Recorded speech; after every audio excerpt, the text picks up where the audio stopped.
Thanks for everyone for coming tonight. We're going to start with the municipal meeting notice. Number one, the Board of Trustees will provide invocation. Chad? Lord, thank you for this day, and thank you for blessing us, Lord. And Lord, we're just thankful for those that have gathered here. And Lord, we just ask that tonight, whatever decisions need to be made in regards to the town are the best decisions for the town. Lord, we thank you and we love you. Amen. Ryan? I pledge allegiance to the flag of the United States of America and to the republic for which it stands, one nation under God, indivisible, with liberty and justice for all. Keith Dennis. Here. Ryan Dawson. Here. Chad Fisher. Here. James Smith. Here. Call to order at 6:01. Number 5, consent agenda items. All matters listed under consent are considered by the Town of Union City Board of Trustees to be routine and will be enacted by one motion. Any Board of Trustee member may, however, remove an item from the consent agenda by request. Approval of the minutes for municipal meeting on March 9th, approval of the payroll and payroll tax purchase orders for May of 26, approval of the insurance and retirement purchase orders for May of 26, and approval of utility purchase orders for May of 26. Do I have a motion? I'll make a motion to approve 5A through D. I have a motion. Do I have a second? I'll second it. All in favor? Aye. All in favor? Correspondence from citizens. Number 6 is no action. Financial reports. The regular monthly financial reports for all funds are provided to the Board of Trustees for their review and information by Union City Treasurer Michelle Burns. At the close of business, March 31st, 2026, right? Should be 26. Yep, I'll fix it. Bank balances are as follows. Union City Municipal Authority, $842,081.33. Municipal deposit funds is $58,700.39. Anybody have any questions on the 7th? No. Okay. Number 8, Department of Union City Water and Sewer. The following correspondence is provided to the Board of Trustees for their review and possible action and informational purposes by Water Superintendent David Jones. David is working a main break between El Reno and us that feeds our water tower. Everyone still has water right now except for Love's, is what I was told. Love's and the fire station, yeah. Alright. He did turn in a report though. Yeah, I read it. Anybody have any questions on that? No.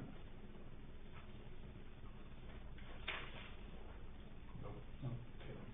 Alright, number 10, Union City Municipal Authority Clerk Treasurer. The following correspondence is provided to the Board of Trustees for their review and possible action and informational purposes by Union City Municipal Authority Clerk Treasurer Michelle Burns. Huh? Oh. Here's his Tammy. Oh, I did. Number 9. Oh, I did. I'm sorry. Number 9. Department of Union City Water Clerk. The following correspondence is provided to the Board of Trustees for their review and possible action and informational purposes by Water Clerk Tammy Weir. Here's my report.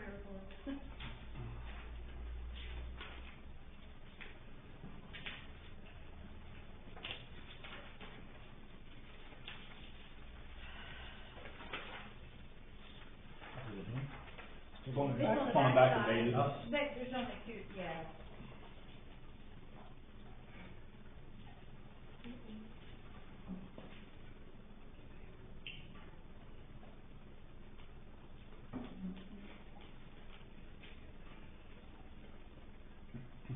So everything with the new software is going good?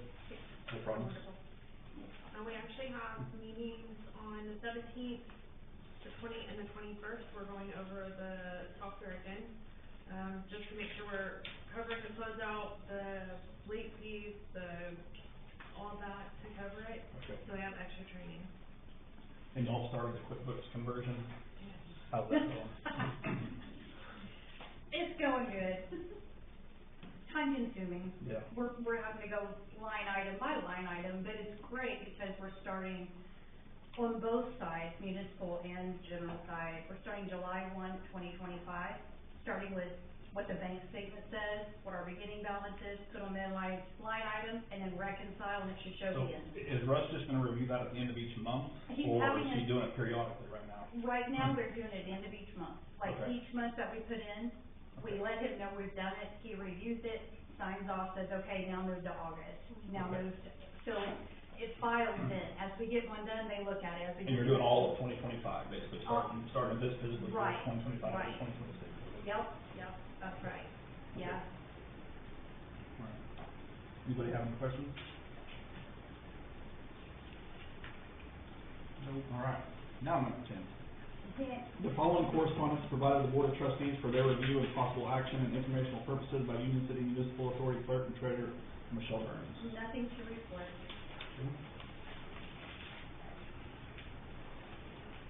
Number 11, Union City Municipal Authority Human Resources.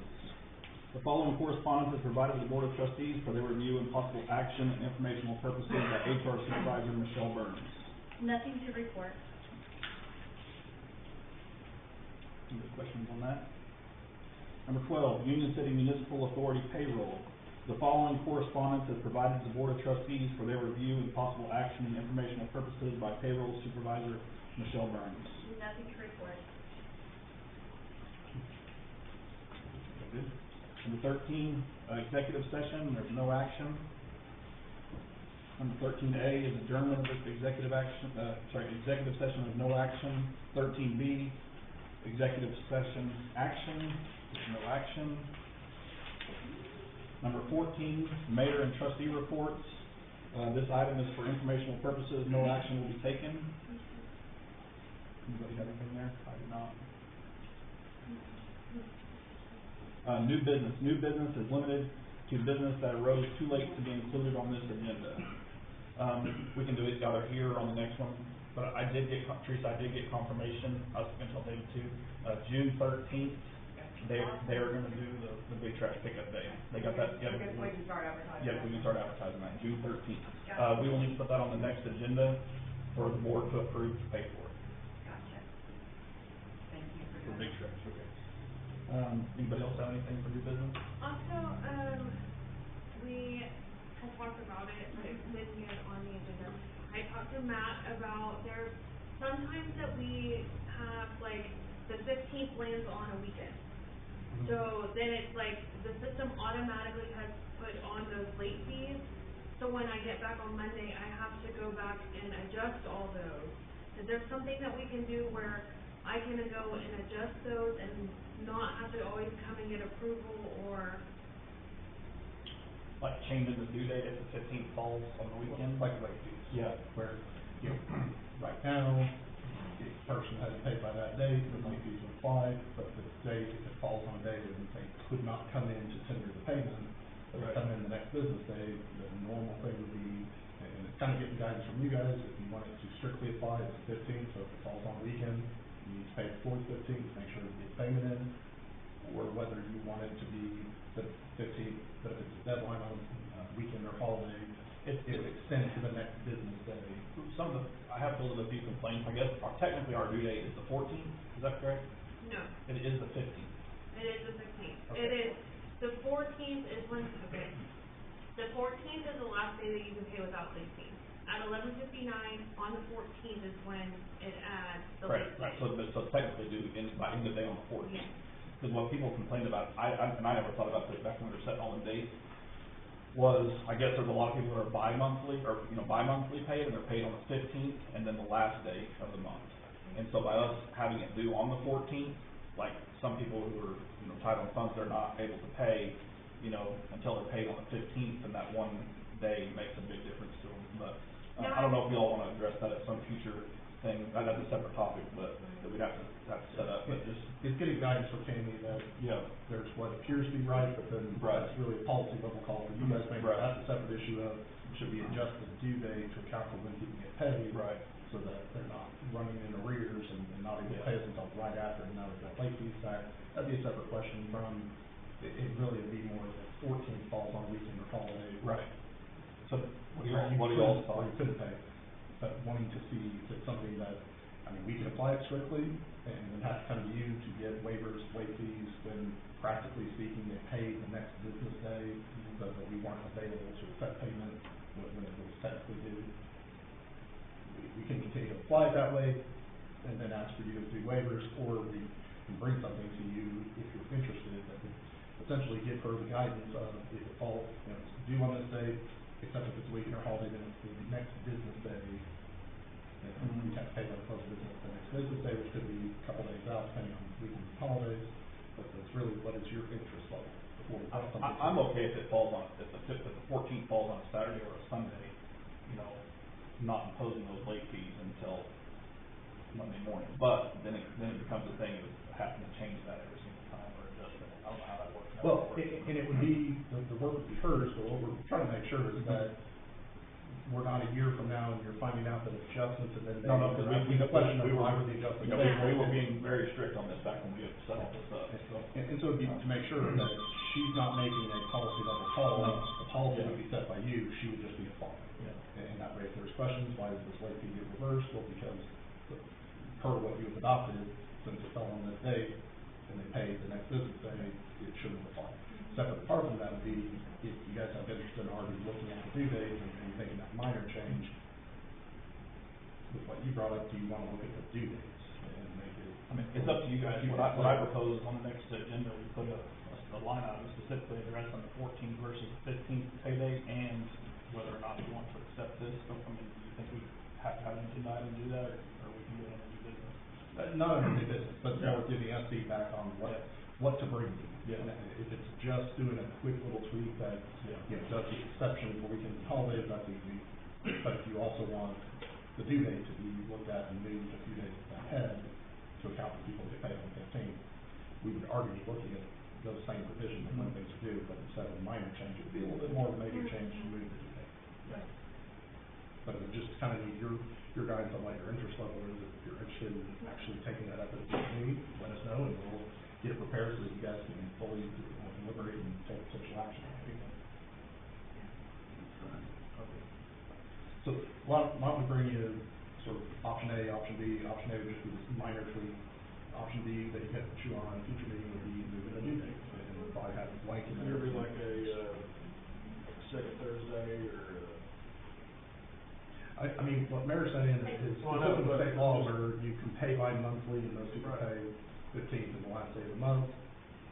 In those circumstances, having the due date either at the beginning of the month or after the 15th, make sure that they're coming off with a paycheck to be able to pay. Right. Well, what do you see in other towns? The ones I've worked with, a lot of them are the 20th. Okay, yeah, I do that. And so that, like, where I'm sitting here at 4 acres, it's due on the 1st, but it's not late till the 20th. Right, yeah. So, you know, system thinks the due date is the 1st, but your don't current fee, you have to tell that the 20th.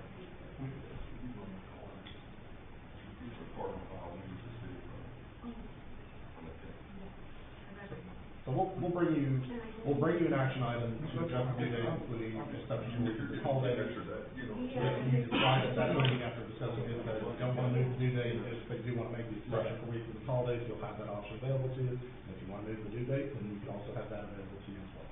We'll do that. And can we leave the agenda open, the agenda item open in such a way where it can be debated on whether it's the 15th or due on the 1st? Oh, yeah, we'll word it so that it's all. Okay. So we won't lock you in on a date because it's not our job to tell you the policy, you're not to tell us, we just need to give you an agenda item that gives you. Y'all okay with that? Okay, yeah. All right, you can put that on the agenda for next week. All right, any other new business? Okay, number 16, adjournment. I'll make a motion to adjourn. Motion, do I have a second? Second. All those in favor? Aye. 6:14, adjournment time. Okay. Next up will be our regular meeting, the county municipal board. We've already done invocation and pledge of allegiance, items 1 and 2. Roll call. Steve Dennis, Here. Ryan, Here. Chad Fisher, Here. James Smith. Here. Call to order time, 6:14. All right, consent agenda items. All matters listed under consent are considered by the Town of Union City Board of Trustees to be routine and will be enacted by one motion. Any Board of Trustee member may, however, remove an item from the consent agenda by request. A, approval of the minutes of the regular meeting on February 9th, 2026, approval of the minutes of regular meeting March 9th, 2026, approval of the payroll and payroll tax purchase orders for May 2026, approval of the insurance and retirement purchase orders for May of 2026, approval of utility purchase orders for May of 2026. Do I have a motion? I'll make a motion to approve 5A through E. We have a motion, do we have a second? I'll second it. Seconded. All those in favor? Aye. Aye. All right, correspondence from citizens. Jacob Johnson. A, what does ethical voting mean to the Union City Board? And B, why has this not been done with the Union City Board? You have the floor, sir. I need y'all's definition of ethical voting, I guess. Well, we don't have to respond. You have time to talk. I mean, if someone would like to respond, you're welcome. You don't want to, as a mayor wearing a hat during an open meeting, you don't want to give me your definition of ethical voting? I know what ethical voting is. Okay. Yeah. Well, you're the one last meeting that said the elephant in the room. Chad Fisher was under the same questioning I was under, and you went ahead and voted that way, okay? Mm-hmm. Okay. I'm just trying to understand, because it seems whatever fits you guys' role, you're gonna go with that instead of, then the next week we might be on the other side of the fence and we'll vote that way. I mean, should you be able to vote for family members of anything? We're not gonna answer questions? I'm not, no, you're welcome. Okay, If you okay. want to. I know there's members on the board that vote for family, okay? I know there's members on the board that vote for who they work for, okay? He'll tell me, you have one married to the county commissioner, you have another one that works for the county commissioner that we vote on stuff for. Blows my mind. I mean, I know I'm just on the planning board, and I know I sold land, and I had no idea who bought it, but I abstained from anything they ran, and you can go back and check the minutes. And they even had a different realtor. It wasn't one realtor involved, it was two. And I had no idea who it was, and I abstained. So all I'm asking is, if the board can't tell me what is ethical, I think it's pretty common sense of what ethical voting is for. I think that's my whole gripe with this whole city, is ethicalness. And it has been done on a lot of parts. I'm not just saying you're the only ones. I want to know y'all's definition of ethical voting. I think that's a fair, easy, common sense question. I don't think it's very funny to sit there and just be dumbfounded by this question. I think that's the best for all citizens. Is ethical voting happening, and why, if it's not, why has it been allowed to happen? Matt, it's been happening way before your time, it's happened since your time. I've pointed out a ton of text messages to you. You're giving a dumbfounded look. I mean, we can go back and go case by case if you want on votes, and I'll bring each one of them, but I know it's happened. I've talked to board members and 2 board members on the phones about it. So I'm asking as board members that think I'm just some unethical people because I point out the facts, I'm asking you guys what you guys think ethical voting is. Well, I'll talk. I'm not gonna have my integrity questions. Do what? I'm not gonna have my integrity questions. I appreciate that. I know, that's why I get so mad. People aren't Before gonna be. we start these meetings, I just pray about it. I agree. Whatever decisions need to be made, let's make the best decisions for this town. But we have to do that ethically. And that's what I do. Okay. I have never voted for anything for personal gain. Well, It's thank all you about- for It's all that. about the town. Thank you for that. I don't think that's happened with everybody, but thank you for that. You're welcome.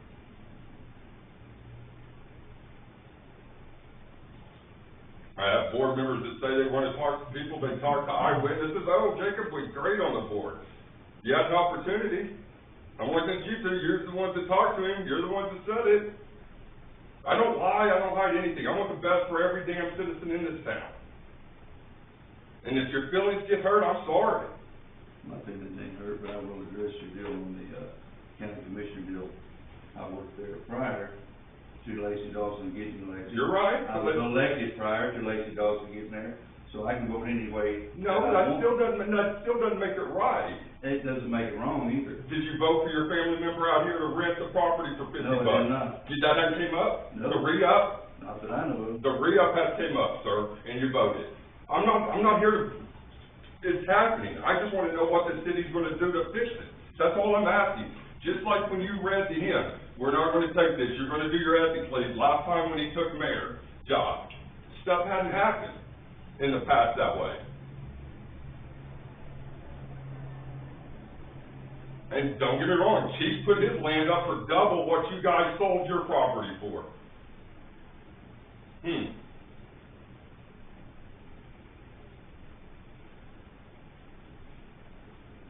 So, those are the questions, but if we're doing the best for what's in town, I have a hard time believing that is how our past votes went.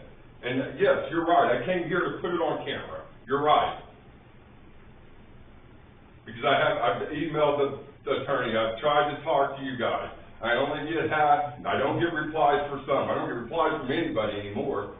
But from a guy that called and talked to me for an hour, Jimmy, that was so worried about my health. I didn't call you, you told me. But would talk to me for an I hour. talked to you for 2 hours. Okay, that was so worried about my health that when I question these other things, you don't reply, do you? I'm not going to. Okay. Because it's a witch hunt. It's not a witch hunt. You're looking for something. You're damn right, you're absolutely false. And I want you I'm to not gonna say that. I want you to absolutely do your job right. That's what I want you to do. I'll do the best I can, but I'm not. No, you haven't. I want you to do it ethically and right. I'm not gonna do it the way you want it. No, I'm not saying the way I want it. I want it done ethically.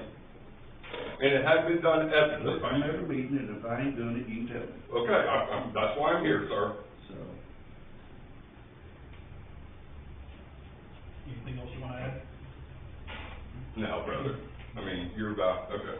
If you No, don't, we're just giving you your time. no, you have my time. I think when I come out the board, what ethical voting is, and a mayor looks at me like, oh, I'm dumbfounded, I'm not I'm not gonna say. dumbfounded, I think the explanation he gave you was a great example. That's him.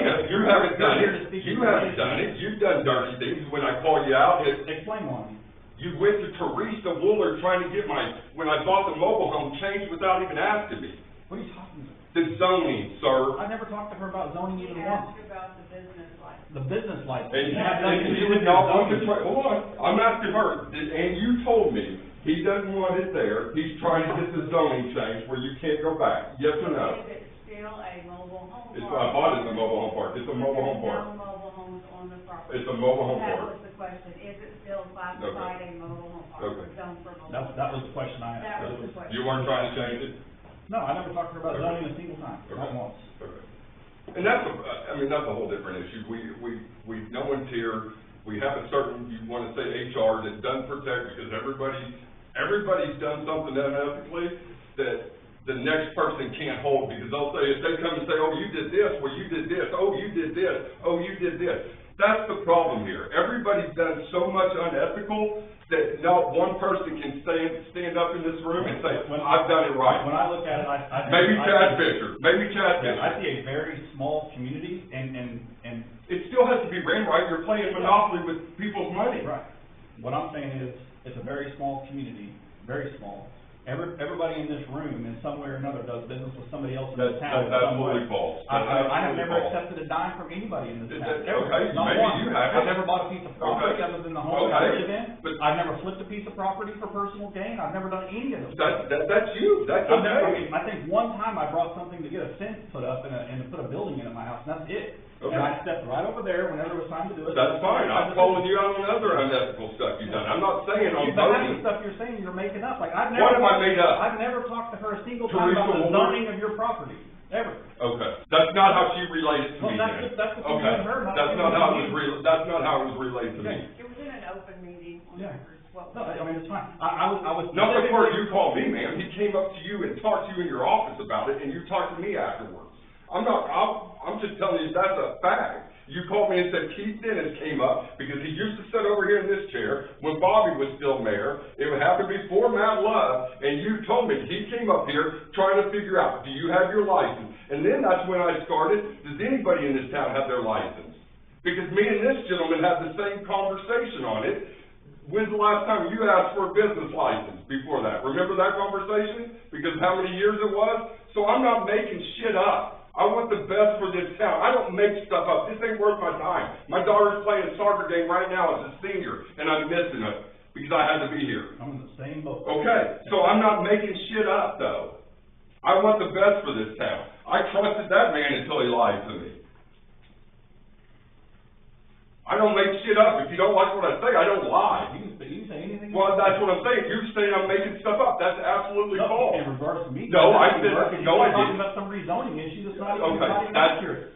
that's, in your opinion, it's Yeah. not. That's not how it was relayed to I me. specifically was questioning the business license stuff because Okay. I wasn't And I'll just aware. tell you, then Because me the and- last business license had expired, you bought a property with a bunch of condemned. And then buildings me and on it. this gentleman- You didn't buy a business from him, you bought a property, not a business. A mobile home park. And then me and this gentleman talked about when's the last time we did a What was business the name of the license. mobile home park that you purchased? Oh, gosh, it's on the, I changed it, it's on the title, I don't remember, it's been 3 years since I bought it. I don't remember exact name they had it under. But whatever you bought, they had no business license. That was the question. I didn't buy their business, I bought the Okay, park. okay, then you bought the property. Mobile You home did park. not buy, a mobile home park is a business. No, it's a property.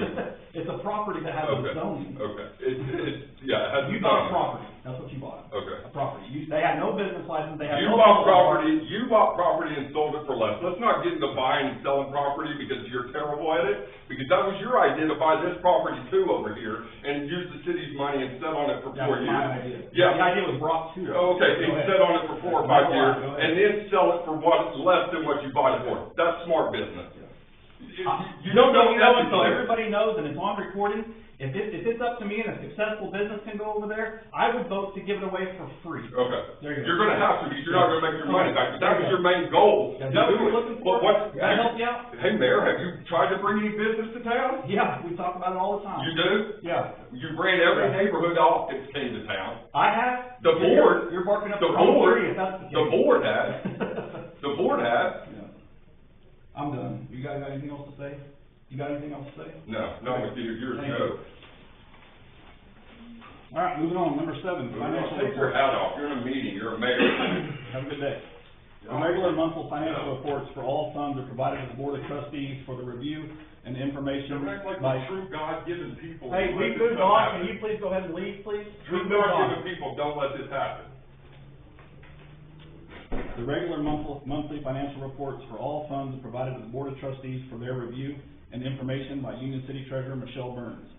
At the close of business, March 31st, 2025, bank balances are as follows. 2026. Sorry. Another edit. ARPA is at 0. Capital Improvement Bank First is $270,294.16.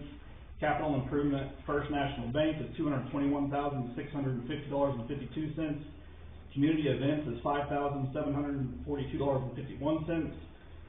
Federal Asset Forfeiture is $11,199.69. General Fund is $138,212.89. Public Safety Limited Use is $97,703.21. REIT Grant is 0. State Asset Forfeiture is $14,448.09. Street and Alley is $13,283.81. Traffic Bond and Refund is $61,347.41. Union City PD Community Projects is $6,082.65. Union City Dispatch is $3,193.55. Union City Fire Department is $493,303.01. Union City Police Department is $152,542.27. Anybody have any questions? No, sir. Number 8, fulfillment of open seats for Board of Trustees. The following correspondence is provided to the Board of Trustees for their review and possible action in reference to the fulfillment of the open seat on the Board of Trustees. This one's gonna be a fun discussion because we need a little bit of guidance from you guys where you wanna go. And it's not, a little bit of it's when, but it's also how. By default, so it's what we call the Town Meeting Act. Municipalities that are under 2,000 population fall under what we call the Town Meeting Act, which is where you publish notice in the paper, publish an agenda here at Town Hall, and you call for an election, you hold your general elections here, is the way I kind of envision it, is kind of like the Iowa caucuses, where everybody shows up, and they show up at a given time, and they cast their ballots, and then we're done. And everything that I could find up until recently listed that you guys were still under the Town Meeting Act. And then turns out that you're not, because at some point in time, and it takes some digging to figure out when, the Town Meeting Act has the ability for you to opt out and to opt to follow the county election board and have them host your election. And you have adopted an ordinance which puts you under the county election board, 1-5-3. So, question is, to move forward with filling the seat, you guys don't have the ability to fill it yourself, you have to call for an election. As of right now, that would mean going through the county election board, because you guys, at some point in time, the board, and it hasn't been in the last 4 years, so sometime prior to that, you guys adopted the ordinance to put you under the county election board. We never had that conversation since I've been here, so I don't know. Which is fine, it will delay things. The date that we would be looking at for the election to fill that seat would not be until the fourth Tuesday of August. And the reason is, That seems reasonably quick to me, but. rewind the clock, we used to have a lot more special election dates available to us, and every couple of years, the county lobby will go and try to carve off some of those dates and limit down the number of dates that we have. Ironically, the last change, which affected a lot of the dates, if they hadn't done it effective November 25, you wouldn't have been able to hold the election until the second Tuesday in September. But now, this one at least actually gave you, where you can move it up a couple of weeks, and you can have it the fourth Tuesday of August. If we want to proceed under that, that's perfectly fine. Before we do that, though, just wanted to have the discussion, is there any interest in moving back to the Town Meeting Act? If you did, you could have your election within the next month. The only timeline is that you gotta publish notice in the newspaper, 10 days notice, and then publish an agenda here on the same terms as you publish for one of these meetings, which is 24 hours ahead of time. I'll tell you that there are pros and cons. The pros of it is a lot easier, a lot more flexibility, you can get it done a lot quicker, and you don't have to pay the cost of holding the election through the county, which you have to pay if you hold any elections, including even your general election. I'm sure you're going there. I like the idea of Canadian counties handling it for just the sheer fact of like the checks and balances. Like, Sure. And Town Meeting Acts can lead to contests of candidacy that you have to end up resolving. They can end up with people getting upset if you've got a small number of people that show up. And We got so much challenges to debate that we gotta deal with. I'd rather leave that to the county personally, but go ahead. Well, and the pro is a lot quicker, a lot cheaper. And if you're a much smaller community, I mean. But that price was what for this election? I don't know. Okay. Yeah, they told me to talk to my attorney.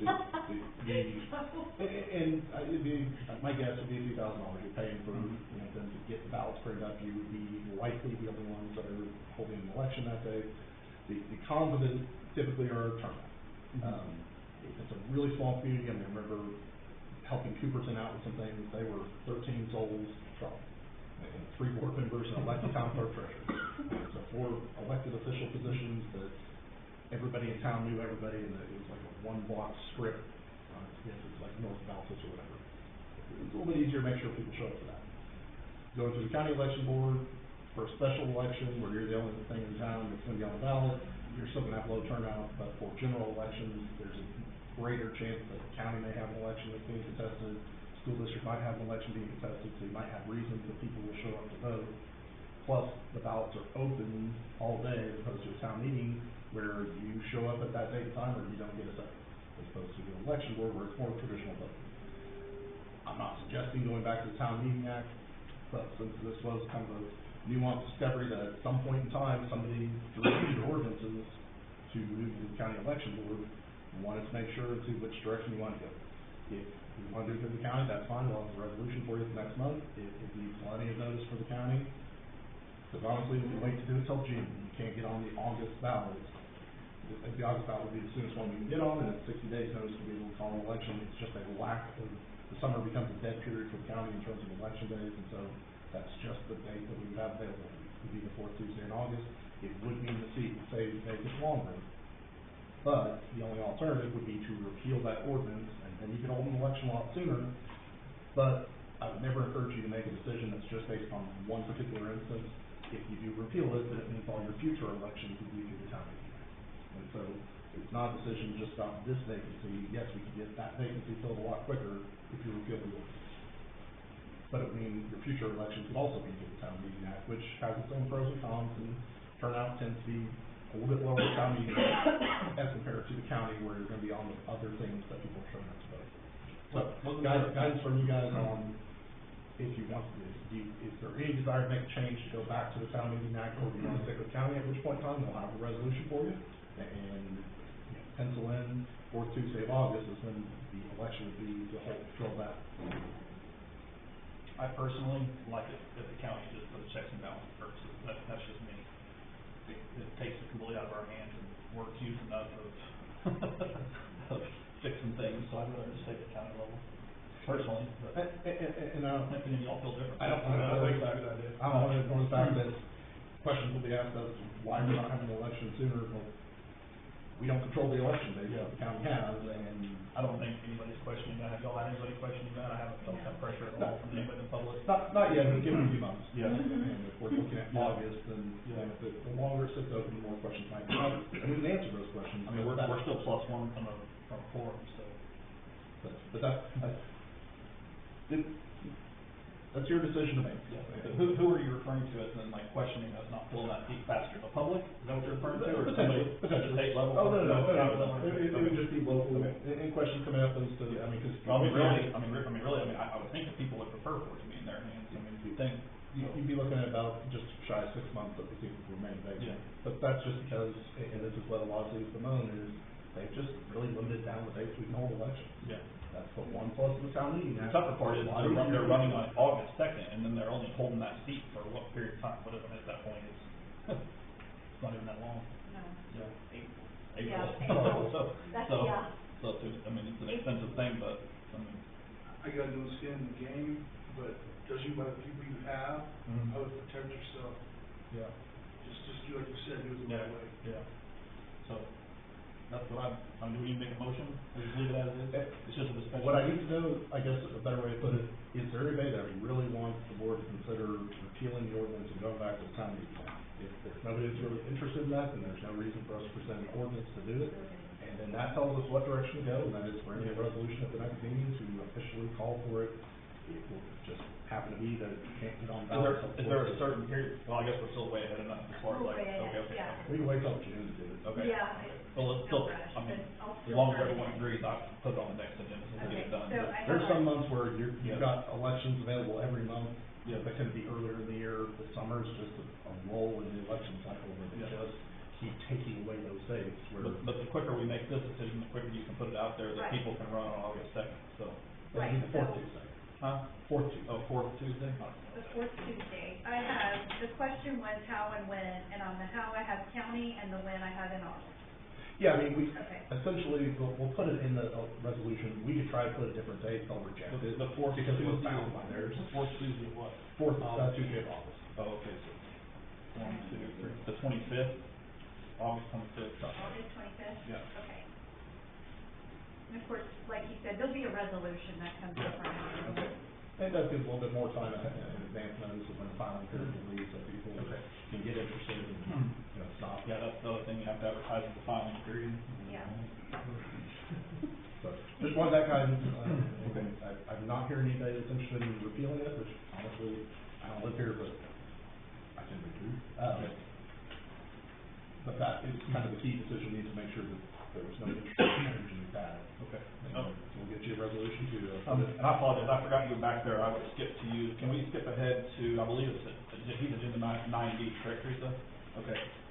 Agenda item 9B is property violations, consideration and possible approval, denial, amendment, revision, or the acceptance of regarding, property violations at 16410 Southwest 59th Street. I drove off, 20 tires the other day, and, I got 12 I could have got at the rims off. They don't take them with the rims on, but, I'm definitely making progress. If you have scrap metal, there's a local, and you're just going to throw it away or haul it off, and you're not trying to, are you trying to keep? I also wanna burn with Dave. I got a burn pile from Okay. stuff that freeze broke 2-3 years ago, and I can clean that up too. If you have any metal or scrap stuff, there is a local guy here, I don't know his name, he lives over there on that side of town, that he picks up scrap all the time. Kind of like by El Reno, Huh? he's by El Reno, he's down there. No, he's right here in Union City, I can get his name later on. Gary, who's my name, down the He's street also from me, allowed on Plum. to, he's considered bring brush down here, ain't he? Yeah. Yeah. But I'm just saying, if you have rims, like, he'll probably pop them rims for you and haul them rims off for you for free. I mean, if you're just wanting them gone. Rotted out, they're just Yeah. old and it's hard to get rid of. I just know on Big Trash Day, he comes around all the time. Bob knew who he was, but I can't remember his name. They but- were, doing something with them, taking them in trucks and taking them to, some city to get Yeah. them ground up. And I don't know if you have Facebook Marketplace or not, but if you post stuff like that free on Facebook Marketplace, people will come to take it from you. Just make sure they don't live in Union City.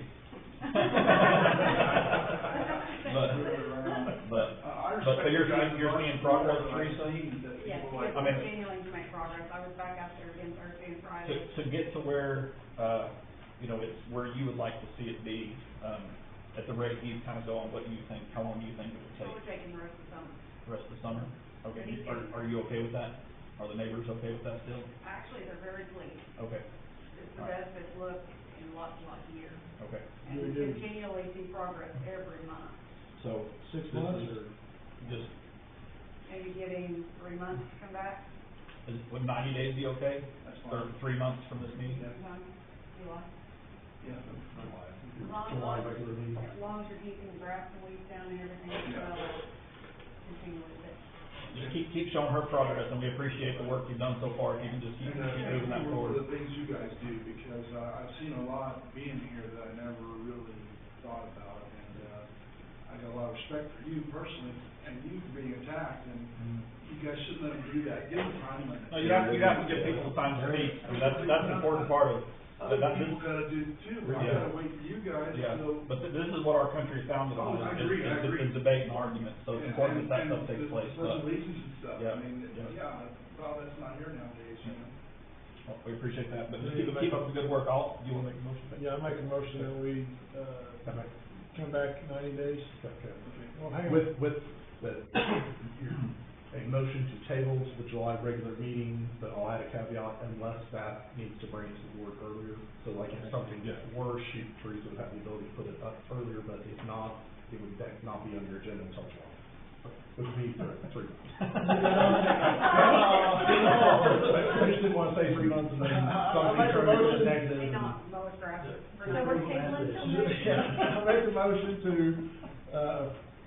be tabled until the July meeting Unless staff brings it earlier. unless staff brings it in earlier.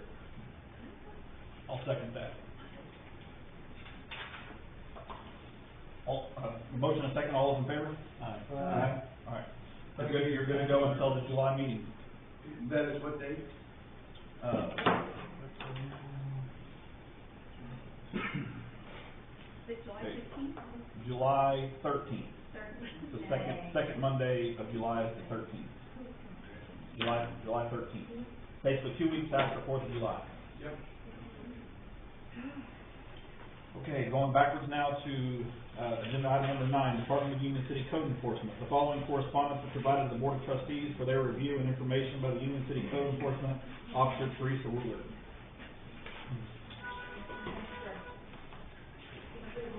Thank you, sir. Thank you, guys. We're definitely getting grass and weeds time again. Greg had issued a complaint regarding lots and lots of trash out by OEMA. We addressed that this past week. And the fields were littered and getting some complaints from some neighbors and different ones. Some of it's already been cleaned up since, so that'll be on the next report. I got asked Done about in this, April. as you're going down, Highway 81 here, going back towards Mingo. As soon as you come across the bridge and you're headed north, that first property on the right there, that little building that they put in right there, did they get a permit for that? Okay. And it was zoned correctly for that and everything good? Okay. It's a little home, yes. Okay. And there was previously one there. Yeah, no, I knew that, and I figured as much, but I just wanted to ask. Yes, sir. Thank you. When I did one rezoning, I will have a planning commission meeting, in a couple weeks. Okay. you sit on that board, you know that? Yeah, I did hear that. Okay, just FYI, yeah, we. Well, I don't know if we need to talk about that under new business, but I do have questions in regards to that, in regards to our planning commission. Can I bring that up under new business? Sure. Okay. All right. Anybody else got any questions for code enforcement? The reason I will tell you that Wednesday, they're gonna drill those wells down in front of the old liquor store where those tanks were. I think I told you that they were going to, but it should be Wednesday, unless they finish their job early tomorrow and then they start, but should be Wednesday.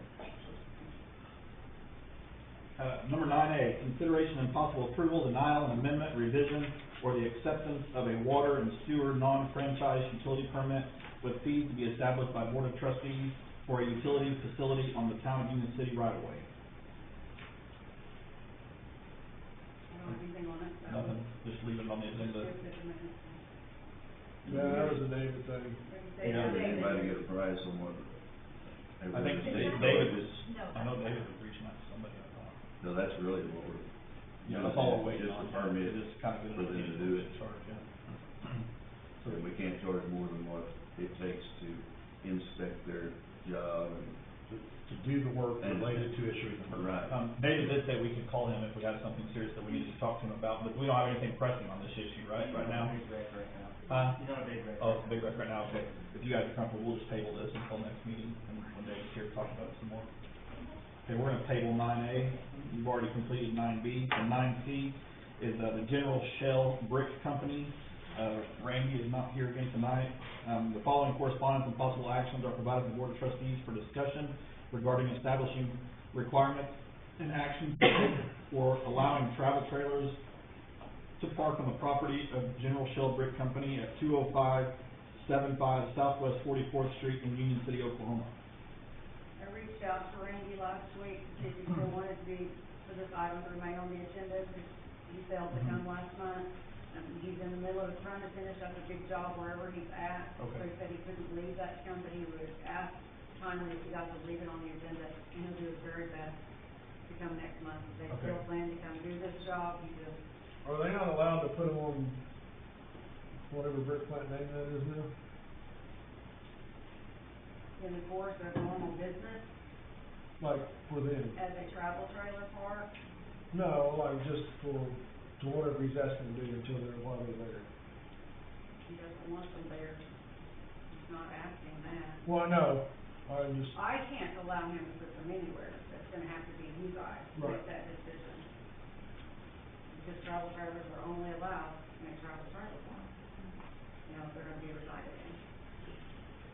So, and he may come up with, you know, an idea for that if you guys completely say no on that. But right now, that's where his focus is at, because his guys will be right there on site. He did check into the RV park on 59th, but he said that it's not a place for his workers. He chose not to put them there. He didn't want his workers there. Any length of time, did you talk about that? It's just a few months out of the year. It's a temporary thing while they do that. That's what we- Maybe 6 months tops. So, okay, so we'll table it. Thank you. I mean, unless you guys want to make a motion on it without him here. I mean, you'll want to talk to him. That'd be the only other thing. I would like for him to explain Okay, a little bit more and answer any questions that you All guys right, might we will have. table 9C until next month. Thank you. I still want them for that. Department of Union City Police, number 10. The following correspondence is provided to the Board of Trustees for their review, consideration, and possible action, and for informational purposes by Chief Taylor. You all should have received a report. One of the big things, Lieutenant McCarty's been working with DEA to try to secure some grant funding, and they came back and approved that with reimbursable grant funding that's used for marijuana related stuff. So, basically, it can, you know, if they stop a car and it turns into a big marijuana case and it comes into overtime, we can get that overtime reimbursed. We can purchase specific items, related to marijuana enforcement and get it reimbursed. So we haven't really pinned down exactly what we're gonna use it for yet, but it's there and available. DEA. DEA, yeah. Thanks, folks, care about marijuana. They love it right now. Somebody way up above their head to put a like a target on every single one of them in the state, I'll just put it that way. The reason I've had three closed since January first, and I had probably 30 of them closed last year, and it's been ongoing attacks ever since. The reason I say it, and I'm only half joking, is it drives me absolutely crazy that Congress, rather than address the elephant in the room of all the states legalize marijuana to some degree, rather than address it, they yank funding from DOJ to prosecute marijuana-related cases, largely if the activity is consistent with state law. So it's kind of if you're not going to prosecute, why even have the crime on the books? You know, prosecute or change the law, but I'm glad to hear DEA is at least taking it, helping local deal with the issue. They are.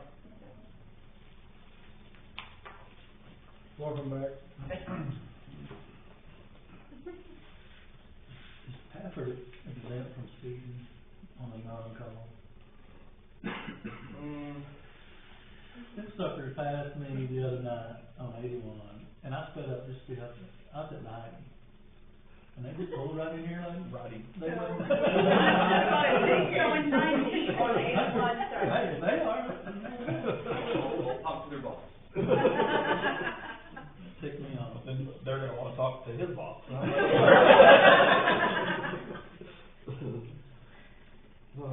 All right, any other questions for Adam?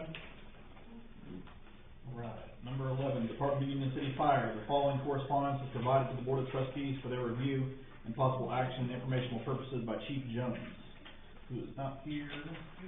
He has a report that 18 medical calls, 1 motor vehicle accident, 1 motor vehicle fire, 2 grass fires, and 1 oil well related call due to an odor complaint.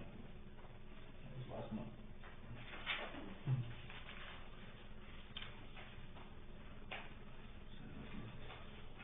It looks like they assisted Canadian County Task Force calls for wildfires to the northwest, provided mutual aid to El Reno on a semi-truck fire, conducted severe weather training during the month. As it turned out, the training quickly became real-world experience when storms developed the same Tuesday night. It gave our personnel a good opportunity to put that training into action. Another thing David wanted me to, I don't know if he wanted me to bring it up tonight, but he called me concerned about it. There was some online rhetoric about when the fire department and or police actually, pulled the lever on the alarms for the tornado, and they were questioning the storm that passed just to the south of us the other night. I watched that entire storm. I personally would not. I'm not even trained in that, like David and his team and your team is. I wouldn't have pulled it either, just because everything stayed south of the river until it got outside of our jurisdiction. But to answer the people online's questions, like all of our firefighters and most of all the police officers all have that training and can all pull those alarms, correct? Yeah, I was Okay. watching it, Cody Norwood was watching it, he was at the fire station. Yeah. It was ready to go, Yeah. there was never a threat to the town, so. And I agree with the call that they made, so if anybody asks that question. And also like unlocking the school. Yeah, oh, yeah, and that I And, didn't have and any. when we see that the storm could come up there, we'll already have someone there to unlock it. Unlock, so you guys have the ability to Yeah. unlock it as Yeah, well? our guys Okay, have the key. because that was the other question, was David was out of town, and people were concerned that David's the only one that had the ability to pull the alarm on the. No, we actually made it through our Yeah. radios. Yeah, okay. So that addresses that. Overall, he said it was a solid month. Any questions for fire? Number 12, Department of Union City Emergency Management. The following correspondence is provided to the Board of Trustees for their review and possible action and informational purposes by Chief Jones. Chief Taylor standing in for this one. Oh, well, I'm sorry. Oh, okay. Well, wait. All right. I don't have any questions for emergency management. You guys? No. All right. 12A, consideration and possible approval, denial, amendment, revision, or acceptance of regarding the purchase of 2 sirens by bid approval. So David should have given you 2 quotes, for sirens. What we discussed is the siren that's here at Town Hall, and then the one that's at Maple, basically covers the entire town. What we're looking at is if we got a second one, because I believe the one at the Maple is the one that has to be replaced. Yeah. A second one to go in the area of 152 and Alphaville to kind of cover that area, by where the Gilpins live, and then back to the north, there on Alphaville, we cover that whole area. Because those sirens are good for, a mile. David was explaining to me that if we only approve, or only feel like we have the budget to approve one, he recommends putting the one at Maple. Yep. In 59th. And instead of replacing the one at the fire station, putting that one at Alpha Delta 152, like Greg mentioned. Cause it would cover They more overlap, houses. yeah. They overlap, it would cover more houses there if we relocated that one. So, alright, so the two quotes.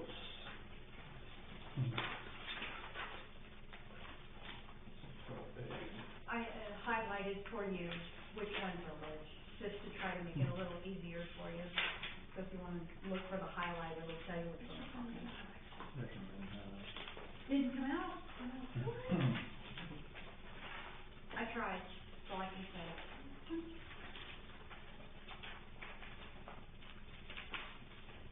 Yes, it is. What, would this come out of the fire department, or? That was gonna be my question too, can we use, it has to all come out of fire? You don't have to, that's Oh. typically what we've Done in the past? yeah. But we can't use any municipal funds for that, correct? No, not municipal, Doesn't capital say improvement. There's the some other nuance option- to that, I mean, ultimately, could the municipal send funds to the town, or the town beneficiary, or something like that, that point, I would urge you to not do one-off transfers to raise the municipal side. I mean, some cities do. The Well, other option the only is thing we is, have just the, on that, the municipal account, I mean, although I really highly encourage that we continue to grow that account, because we really wanna see that account honestly up in the $3 million range, and it's gonna take a handful of years to get there, but if we can get to that point, we're probably gonna be ahead of that time when it comes to putting in a water tower, so all the money we can save there, the better, plus any infrastructure upgrades that we have to do between now and then for growth, but. we also have the public safety sales tax account, Yeah. and fire department's obligated 40% of that fund, so, that's also. Without David here, I don't know if he has an opinion on how to allocate, or how he would prefer to see it allocated. But, You know, what David's request was he wanted a fire department fund, or He Where- can decide, you know, in that part.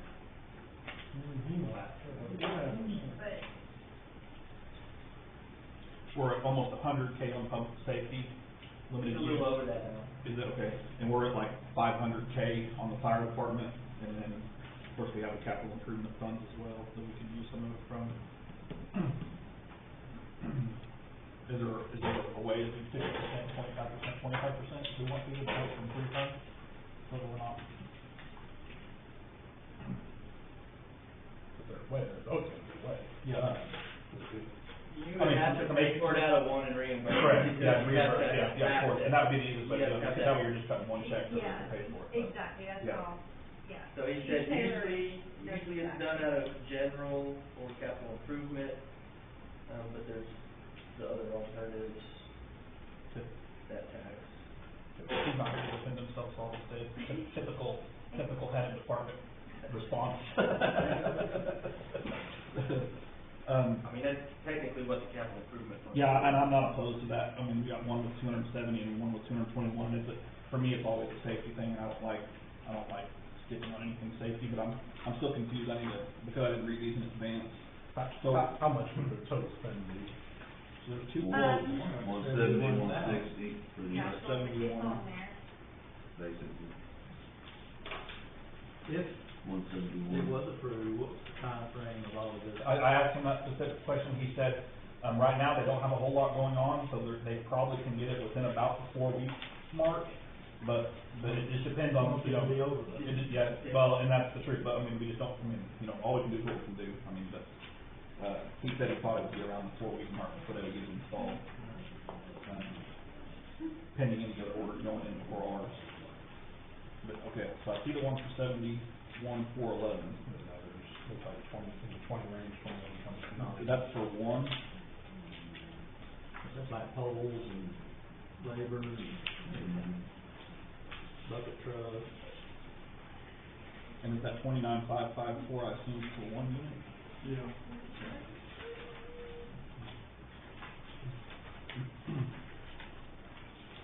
Do you know any pros and cons between the two units? I haven't actually looked at the quote. No, okay. I don't know. We discussed placement. Still be $10,000 cheaper if you wanted to got it, you got two. Mm-hmm.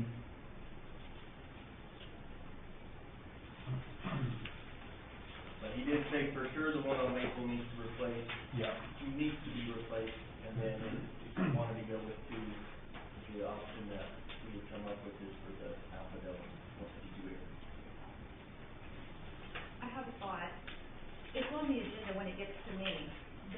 forget that we also have capital improvement sitting in Minko. Yeah, there's two different accounts, so one's got 270,000 and one's got 221,000. Right.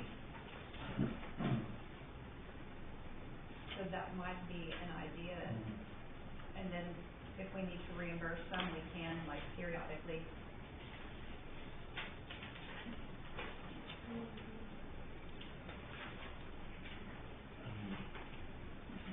Are we well versed enough to make this decision, do we need David? No, I mean, it's really a David's call, and I don't know if we do a not to exceed amount like we've done in the past, and then let him choose between the two.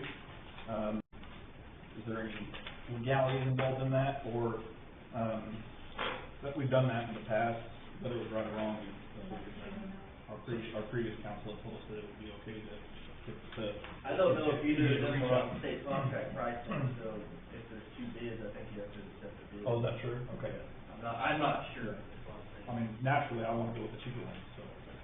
When it comes to purchases, the only thing that you have to bid out is construction contracts, and so when you're making purchases, the statute essentially leaves it up to you, what, if you want to adopt rules that require bidding, but not default requirements, or you have to do it, is construction. Is this considered construction? Like a pipeline? Well, I'll tell you this much, even if it was, the threshold for competitive bidding actually applies to $100,000. And so. We're under that anyway. So you know that. Yeah. 71, would that be for two? Yes, that's what that. Okay. And then the 21 and 29 is if we're just purchasing one to just replace the one that needs to be replaced. Right. And so if you're looking at apples to apples, if you're just gonna do one, you got 29, 554, 16, and. But I noticed right away on the one that's more expensive, it's galvanized steel pole with insulation materials. Are these the same thing? Yeah. Yeah, they're the same thing. The Goddard is. I mean, it'd be fun if they came in at the identical price or some other bidder, but everything looks the same. Yeah, I think you're right. It's just too obvious it's the same thing. These two, once you get back to their relying on the Goddard was,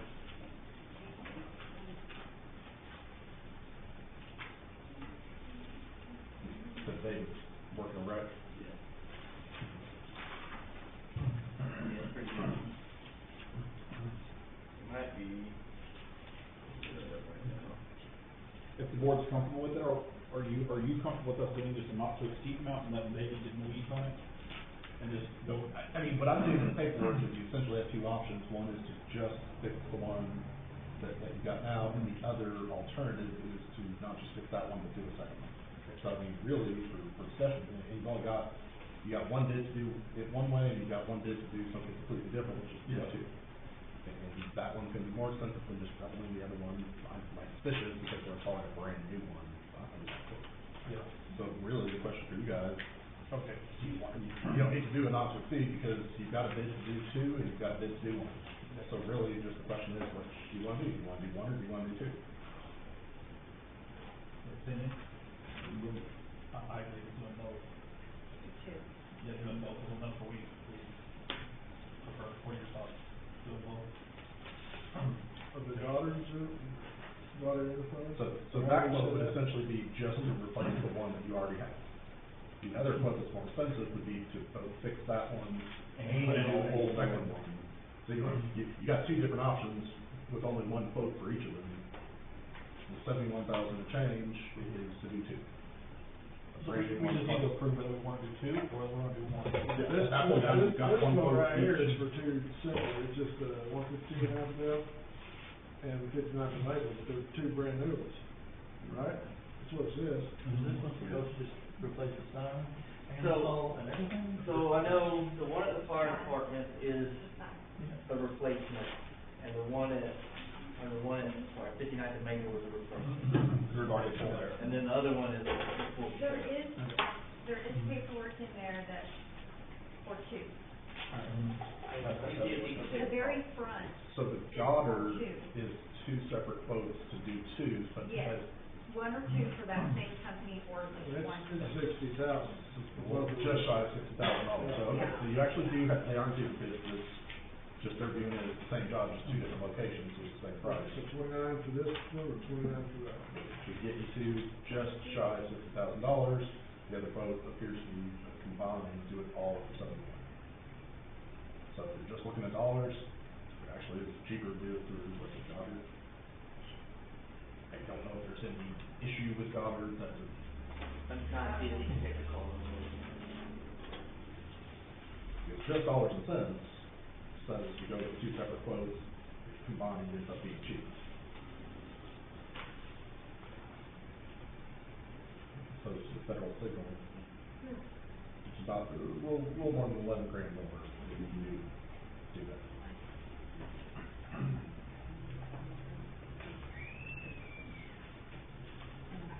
It helps you get to the very top and have different addresses. It's identical, because it is identical, it's just two different locations. Do y'all, does anyone know y'all be wearing, I took it off there, is it not supposed to wear one of these? I've got a happy meeting numerous times, It really bothers me. nobody's ever said a word to me about it, and I've worn a happy meeting a bunch of times, I always take it off when I pray, and take several reasons. Michelle thought it was a hand on her head. I told him, I thought it was a fist at first, and then I thought it was an M, and then I'm sitting here, I'm like, oh, it's a glove. And I didn't see the glove from here. It sounds so You small. know, at first I was trying to figure out the ball. I mean, I don't have to fix my hair, so I can take it off. Yeah. I think he's back in the water hole. So. Okay. Yeah. I mean, at the end of the day, we're approving two or approving one, and then letting David do the right thing. Well, and if it's two, Yeah. you've got An additional pole and each pick two. If you're only doing one, it's Goddard, that's the only option. If it's two, your pick is a federal signal or Goddard's doing both. Goddard is cheaper to do them both. 20%. Goddard would be your only option if you only do one. Hey, David, real quick, on these two quotes that we have for the tornado sirens, the company Goddard has two different quotes. I'm assuming one of them is to replace the one at 59th and Maple, and then the other quote that they provided to us is to put the whole new one at 152, and that was about 20% cheaper than the other one that's around 72K. Do you have a preference on either one you're wanting to go with, or any feedback? So Goddard is the one we've always used. Okay. It's done a great job, a little slow at times, but, I just wanted to get another quote, so, we've always used him, and I didn't know where we're at with that, but obviously. If Goddard's who we've used in the past, and you've been happy with that, that saves us like 20% to go with them on both of Yeah, them. and I think, I would suggest, definitely on that one, because he's done a great job for us, and I just wanted to get another quote to make sure, Right, okay. It's all supposed to be state, contract price, so I'm not really sure, but anyway. Yeah, that was the question that came up. We didn't know if they were state contracted or not. They are, but I think the other one, they only use like steel poles, I think. I did see that on the galvanized poles, and the other one's gonna, so Goddard will use telephone poles? Correct, which is what we want to use. In fact, one of them's already there, we have to replace it, so there'll only be one, that we have to, put a new one in. Which would be, if the other side, it'll be the one at, Alpha. Okay. So there's not one there. Anybody else have any questions? So David, your request as the department head would be to approve two by approving the Goddard quotes. This is back. That's our request, if we could do two, if you wanted, sorry. If you only wanted to do one, then we would definitely want to do the one at 59th and Maple, but if we go ahead and do both, replace both. Both of those, gentlemen suggested, instead of putting it back at the fire station, that would be better utilized, moving it, a little further out of town, and that's the best place we come up with, the most population in that area at the time. Okay. Anybody else have any questions? Okay, we're good, David. Thank you. Thank you. Okay, so staff's recommendation sounds like is a motion to approve purchasing two percent of the funds provided by Goddard. Correct. Now you need to know where you're taking it from. In my opinion, we just take it from capital improvement. If we can't rob any, it's a little bit of money from municipal, just We have capital. fire department grant or. Yeah, but right now, that one, so, that 20108. So you'd only be able to use 43 of that, just over 40% of that one. Michelle, do you have any concerns about being able to fund it, even if it means possibly bring something to them at a later meeting to reallocate funds for later in the fiscal year? No. I feel like we're pretty set as far as this goes. David's really good at budgeting and making sure he's building to get the funds he needs for what's coming up. He pays attention to that, so, and I agree with Keith, I feel like capital improvement is a good idea, simply because when you get to my stuff, you'll see why I keep saying that. Because we do have that extra, we have that nest egg. We're trying to build that, I mean, we gotta rebuild this facility, and so like, I can't stress enough, like, growing municipal to 3 million, and then growing, the general fund should be setting at about, to be a cash flush, Yeah. Town, they should be setting at about $1.5 million to 2 million, I mean, and the capital improvement fund, your ultimate goal there is to build that to the point to where you can at least fund probably 75% of your new facility, and then if you have to do something with the last 25%, but. Completely agree with you. We just gotta, Completely agree with you. we've come a long ways in 4 or 5 years, But I don't feel like 70,000. Well, If it's that, this is a safety thing, so I'm It's just. really gonna, well, because it's easy to build it back up, Yeah. because of our sales tax that's coming in, and I'm transferring capital improvements amounts from that, we're hitting pretty good. You Yeah. did get to see this one, right? Okay. So, yeah. So, I are you feel like okay we'll with be taking able to the build amount back from one of up. the capital improvement funds, and then if we need to refund that later on, we can? Okay. You okay with that? Okay. So I make a motion, we approve 12A, to purchase 2 sirens from, Goddard, and then the money is gonna come from the capital improvement fund. Would you prefer it to come from Bank First or from, Bank First has more? Bank First, okay. Yeah. So Bank First Capital Improvement Fund. Yeah. I have a motion, do I have a second? I'll second. Got a motion and a second, all those in favor? Aye. Okay, Department of Union City Animal Control, I don't believe we get a report on that. The following correspondence provided to the Board of Trustees for their review and possible action, informational purposes by Animal Control Officer David Jones. This is another mark went well, no major issues. Okay. And does it have anything to bring up in regards to that? He did do a report, I'm sorry, you're right. With no unclaimed animals being housed at the shelter, so it's empty. Number 14, Department of Union City Streets and Alleys. The following correspondence is provided to the Board of Trustees for their review and possible action, informational purposes by Streets and Alley Supervisor David Jones. He said the Union City Street and Alley Department respectfully submits the following report. With the recent rainfall, we are beginning to see an increase in grass and weed growth throughout the town, and our workload is picking up accordingly. We have started our seasonal mowing and spraying efforts in an attempt to stay ahead of the growth, with particular attention being given to areas such as the cable barrier and other high visibility locations. The community garden has been tilled and prepped, and we anticipate beginning planting in the near future. Please let me know if you have any questions or have additional information. Any topics to bring up in regard to that? Okay. Number 15, Department of Union City Town Clerk Treasurer. The following correspondence is provided to the Board of Trustees for their review and possible action and informational purposes by Town Clerk and Town Treasurer Michelle Burns. She gave us a report. I did.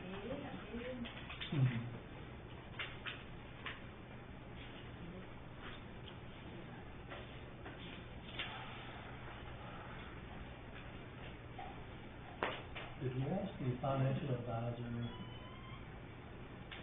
the auditor had a question about, well, you might ought to check how much he's gonna do, or something. Yeah, like okay, that. so, can we talk about that under this? I mean, I wanna make I sure. just saw financial Yeah. advisor. Or we can talk about it under new business, which would you rather it be? It's part of the report. It's part of this report, okay. Yeah. So, they called me in one morning, the first day that he came in to report to them, they called me and had me swing by here and visit with him for about 30-45 minutes.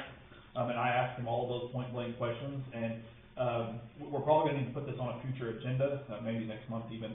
So the conversation was, and I did not bring that piece of paper with me, basically, he was wanting to know whether all of his work that he's gonna do to help get everything lined out and prepared for the auditor, sorry, I'm gonna keep facing them, but, the auditor and get preparation for it, I just told him to go ahead and start on 2025, 2026, the current year. There's actually a a different, I don't know how to word that, but basically a different type of audit. So like right now, we're doing a very, very, thorough audit through our current auditors. There's another form of audit that it's like, kinda like, I'll just call it short form. We're gonna have him come and speak, and we'll have him present that to you guys so that we can decide on how we need to do that like sooner than later. That way we can give direction to our auditors on what we wanna do. And we also need, and I would really like for them, at the very least, both of them to be available by phone so we can ask questions during the meeting. And then if at least Russ can attend and we can reach her by phone, that's okay too. But we want them to where we can ask them questions. But it's basically a short form audit. So towns below a certain population, which we qualify for, allows us to do a short form audit. And on these previous years where we already know, I mean, based on bad information coming in and bad information coming out, that audit's just not gonna be accurate. It doesn't matter what you do, and the chances of us passing it are slim to none. So, you know, my concerns with that and my questions that I had for our current auditor was, you know, what does the, scope look like to the public and to the state audit's office of us? Does it look like we're cutting corners by going to this short form on them 2 years and then jumping back to the current long form we've been doing for starting in fiscal year 25-26, which is the ones that they're currently working on with the auditor.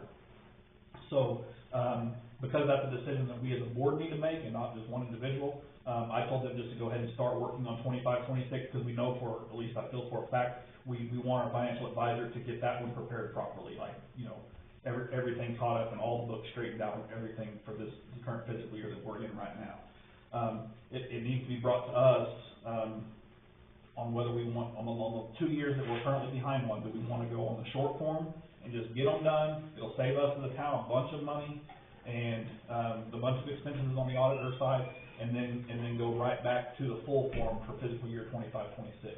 So the short form would take away Fern Associates. It would be done by. No. For associates, if you have to have two separate, you still have to have your financial advisor, and then you have to have your auditor, and they have to be independent from one another, because he can't do both. He can't handle our books and audit us as well. It has to be two separate people. Can't audit his own work. He can't audit his own work, correct. So no, Fern Associates would still do it, but according to him, because of our population and because of the situation we're in, we can switch to this short form version, and there's just like some very basic stuff that we have to provide to the state, you know, and submit that, and then go right back to the long form starting in the current fiscal year we're in right now, which is 25-26. So, you know, I listened to everything Russ says. It all sounds like a good deal for us. It would save us a bunch of money. We already know that those 2 fiscal years the books aren't gonna be the way we want them to be anyways, so just provide to the state the information that they need in order to move on to our current fiscal year that Russ will be highly involved in. And Russ doesn't have to go back, and we don't have to spend all the money with him, having him go through all those years and prepare those for a long form audit. So, I can just say really quickly, there's gonna be questions raised about whether or not you're trying to dodge your responsibility. What you have to do is dictated by statute. You have the option, because of population, to do a less costly audit, and that cutting corners, that the state sets the corners. The state decides what you have to have. If you want to go above and beyond it, you can. It's very costly, and it's more costly, and you got a flavor of it when Fern Associates was here, where the records just weren't maintained at the time in a way that was easy to audit, and it's a lot more legwork to actually identify the records. The criticism will be that you're doing the shorter version of it and you know, trying to hide things and it's still going to identify deficiencies. It's just not going to go to the level of detail that you would go if you're a much larger community. And what I'm hearing the mayor say is that you're still committed essentially to not live in the past, but to live in the present and make sure that what we're doing now, we know things weren't done correctly in the past, and we continue to pay money to figure out what we already know, or we can get those taken care of and then focus on the current and the future to make sure everything's being done correctly. And my debate to anybody that wants to debate that, I mean, till death I will fight the fact that, like, we as a board have done everything we possibly can throughout these past audits, and we've actually spent a lot of money, unfortunately, trying to really dig into things. And if there was any accountability to be held, we would have held that accountability. It's no offense to any of you guys that are doing your job, like, for y'all to still be sitting here means that you survived the scrutiny that we've tried to put this town under financially with that. Well, and on that other audit, it's still going to have those internal controls, which is And what has been failing Yeah, for the most. and I apologize, guys, I'll try to get that sheet that he provided to me, and it's like 10 main points, and I will have her scan it in and email it to you guys. I should have brought it with me tonight, I didn't know it was gonna come up, so I was waiting for a future meeting for us to talk about it, but like he just said, like, it's still providing all of the information, but it's not going into that forensic style audit that we've been doing, for the past few years that we have audited. It's not a forensic audit, but you're doing an audit. Yeah. You're doing an audit, for lack of a better way. Well, I mean, because Yeah. that's a different kind of audit. Yeah, which we've done. You've been subjecting yourself to standards Yeah. of, say, Oklahoma City, Yeah. municipal bond, right? Right. They recognize that smaller communities can't afford that. Yeah. And so, Yeah, and that's the legislature's choice. Yeah, and they changed that, and made these laws that allowed for this simpler version, because even Russ's argument is like, every town that he goes into of this size, and even some towns that are a little bigger than ours, but from that size down, we all have the same issues. I mean, no offense to any of them, but none of them are CPAs, none of them are accountants, you know what I mean? And so, this level of scrutiny we're currently holding ourselves to is a very, very high standard. And normally the towns that are being held to that standard they have on-staff CPAs and people that are preparing that stuff, and at the very least, that they've hired, financial advisors like Russ to prepare them for those style of audits. And so, I'll argue the point that I don't care how far back you go with this town, all the audits in the past that, quote unquote passed, had they been held to the level that we've been holding this town to under the last 3 audits, they wouldn't have passed. That's just my 2 cents. It wouldn't have happened. And I don't mean this in a derogatory way, there's nobody that's been sitting in that office to date in this town that could have passed the audit that we currently hold in this town to. And so, but we have a reasoning for trying to do that and trying to find that, is because, we needed a real black eye of, are we doing it right or not? I think we've arrived now at a solution by hiring a financial advisor, getting everything, again, whatever, it's just like a computer or anything else, whatever information's coming into it, that's the kind of information you're gonna have. And right now, unfortunately, in years past, the information coming in and the information we get just wasn't good enough. It's just not. And so, All right, thank you. anyway. So we'll talk about that in the upcoming meeting, but I'll try to get that for you guys, if that's okay. So, right now, Russ and them are working on 25-26, which is the current fiscal year.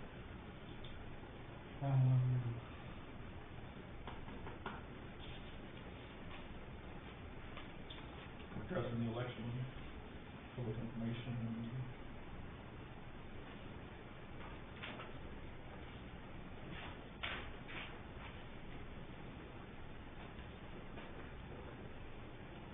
So these public information, there's 4 inquiries in February from residents. Samantha Mason, she's just interested in the trustee seat. Yeah, she wasn't able to show on the last one due Okay. to illness, so I didn't feel the need to take her off, just in Okay. case. Okay. But at this point, Just make because sure. as we discovered, she's gonna have to run. Right. Have you notified her of that? Not Kind of yet. If No, I can you wanted put to that on wait your, for us. can you put that on your action item to let her know? Sure. Of course, we're gonna post it as well. Yeah. And then Brian Murphy, court case. He's the one that Which came we already did that. presented and- Remember, he wanted to know what you're gonna do for him, Yeah. but he backed, again, he's like done with it at this point. He's done with that case. And Jacob Johnson is the question that he's brought in the past, and then tonight, which And we, then tonight, yeah. Jason Russell, documentation. We got it to him, actually. He still has records waiting for him to pick up. Okay. So we did get that done. Okay.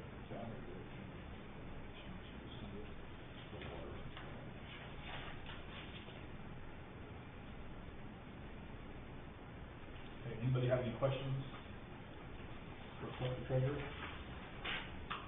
Good, okay. Moving on to, I'm sorry, do you have something to add? Oh, no. Okay, moving on to 15A, approval of checks for listed departments, consideration and possible approval, denial, amendment, revision, or the acceptance of approving of the checks listed below in accordance with Union City Code of Ordinances, Title II, Section 2-1-2, and letter C, Fire Department, for management enterprises for the amount of $6,112.26, Fire department for Jolly Goat garage door for $5,594.61, and, general fund OMAG, which is auto insurance, for $8,732.75. Is that general fund OMAG, is that for the year? Yes, Okay, so we pay. and I have the. We pay a year in advance So for you that? can see how that works out. You pay it, the policy runs for a year, but they'll Yeah, invoice you but at the start of the it's policy. real easy to Right, see on okay. this. You're paying for the coverage for the year.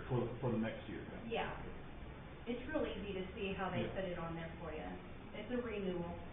Okay, and who reviews to make sure that all of our vehicles are updated on there, and you Chief Taylor you do all that stuff? and David did that yeah. stuff to make sure and we got just a checklist to make sure.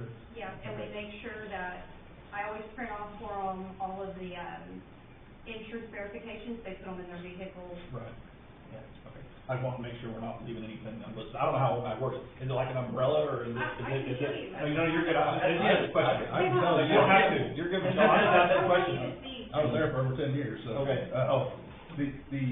For auto, they cover it, and keep in mind, you got two coverages, first party, third party. First party is covering us if our vehicle's damaged. There comes a point in time where we don't continue to cover autos for first party because they're I just pulled not one out, insurable. so this isn't, Yeah. but this is how they do it. This Yeah. is how we know Auto we're covered. schedule. Okay. And then we have a portal as well. And like you'll see on there with their schedules is, if you've got premium for AL auto liability, that means you've got liability coverage on it. If you've got premium for comp, if you've got premium for collision. Collision is what it sounds like, comp is everything else, wind hail, not collision-based damages. Looks like you've got a few vehicles that fire has, and I'm gonna bet, are they through risk management or BFIS? Yeah, and I just pulled, that's not the current one. I just pulled one out just to show you how it looks. And so it's not surprising to see fire departments that don't have their liability, they may have the first party covered through OMAG, but They have a second. there's a competitor out there that offers coverage for liability that fire departments tend to go with. Every other municipal vehicle ends up being covered on liability through OMAG. But they're basically covering you, your liability exposure is pursuant to the Tort Claims Act, so your limits of liability for your policy are aligned to the maximum exposure that the town has under the Tort Claims Act, as your damages are capped, you transfer that risk to OMAG in exchange for a premium. And so honestly, OMAG's also got a policy, and it's, we used to laugh about it. You got a very lengthy amount of time when you acquire a vehicle to add it to the schedule where you're still gonna be covered. They don't treat you like a commercial carrier.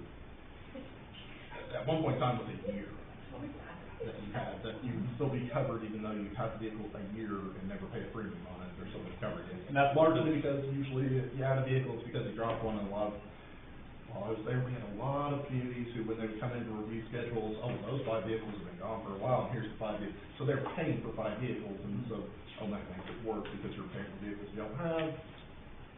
You had vehicles that you hadn't been paying for, they end up making it work. They really like communities to be on the ball at updating their schedules, so. Same with property too, by the way. It's just like that. Yeah. They- Well, we have a list. And the management enterprises is the fire truck, that's the separate. Yes, exactly. Yeah, because it's fire trucks. Okay. Can we motion all 3 of these together? On the garage door, if we just damage the door and have to be replaced? When, that huge. So all of the fire department doors, when that snowstorm came in, it was snowing inside the fire department through those doors. Yeah, So they had to redo all the seals and everything, yeah. Tammy did it. Tammy was learning to drive fire trucks. I wasn't like that fine. He said, go forward. Yeah, we just do a motion to approve all 3 of the same person. Michelle, you got any problems with just doing the combined motion? I'm fine, I just did it this way because of the way I had to, I made it, this format I found in one of the books. So you can, if you wanna do them together, do them together. To be real honest with you, it's probably worth a discussion for the future if they're relatively routine purchases. Yeah. You could have them on consent. Yeah. My rule of thumb when it comes to consent are the things that nobody's gonna want to debate and discuss, so there's no reason to put something on consent if you know it's gonna be discussed. Right. If purchases like this, you think can just be put on consent and handled all with one motion at the beginning of the meeting, then Michelle can just add it there. If it's something that you think you're gonna wanna talk about, then it can be maintained, continued the way that you see it. Well, and I wasn't sure on the OMAG one, because it is an insurance, and at the beginning, we vote on insurances, right? You know what I'm talking about? I do, and I'm I smiling wasn't because real it's sure if that. insurance, but not really, Because, not much of yeah, insurance. so I was just trying to be transparent, cause I didn't know for sure. OMAG in the town and its municipalities enjoy a unique relationship because it's not a commercial carrier. You are a part of OMAG, it's an interlocal cooperative, which means that you are part owner of its assets, and you're pooling your risk with other governmental entities. They're a governmental entity that only exists because they're an extension of city and town, so it's not a traditional, not getting through travelers, where it's a third-party relationship. This is very much like you were paying El Reno to take on your risk. Your government entity is not the same kind of relationship. So, anyways, sorry, channeling some of my, If you'd like to put them all together, go ahead. I'll make a motion to approve checks to the fire department. What? they're paying it, we're not paying the fire department, the fire department's paying it. He's like, dang, I'm just trying to get him. David would probably be really happy when he hears He what would I be say. like, okay. All right, I'll make a motion to approve all the checks On 15A. on 15A, 4646, 4647, and 16,922. Perfect. Your check numbers for those listening. Got a motion, do I have a second?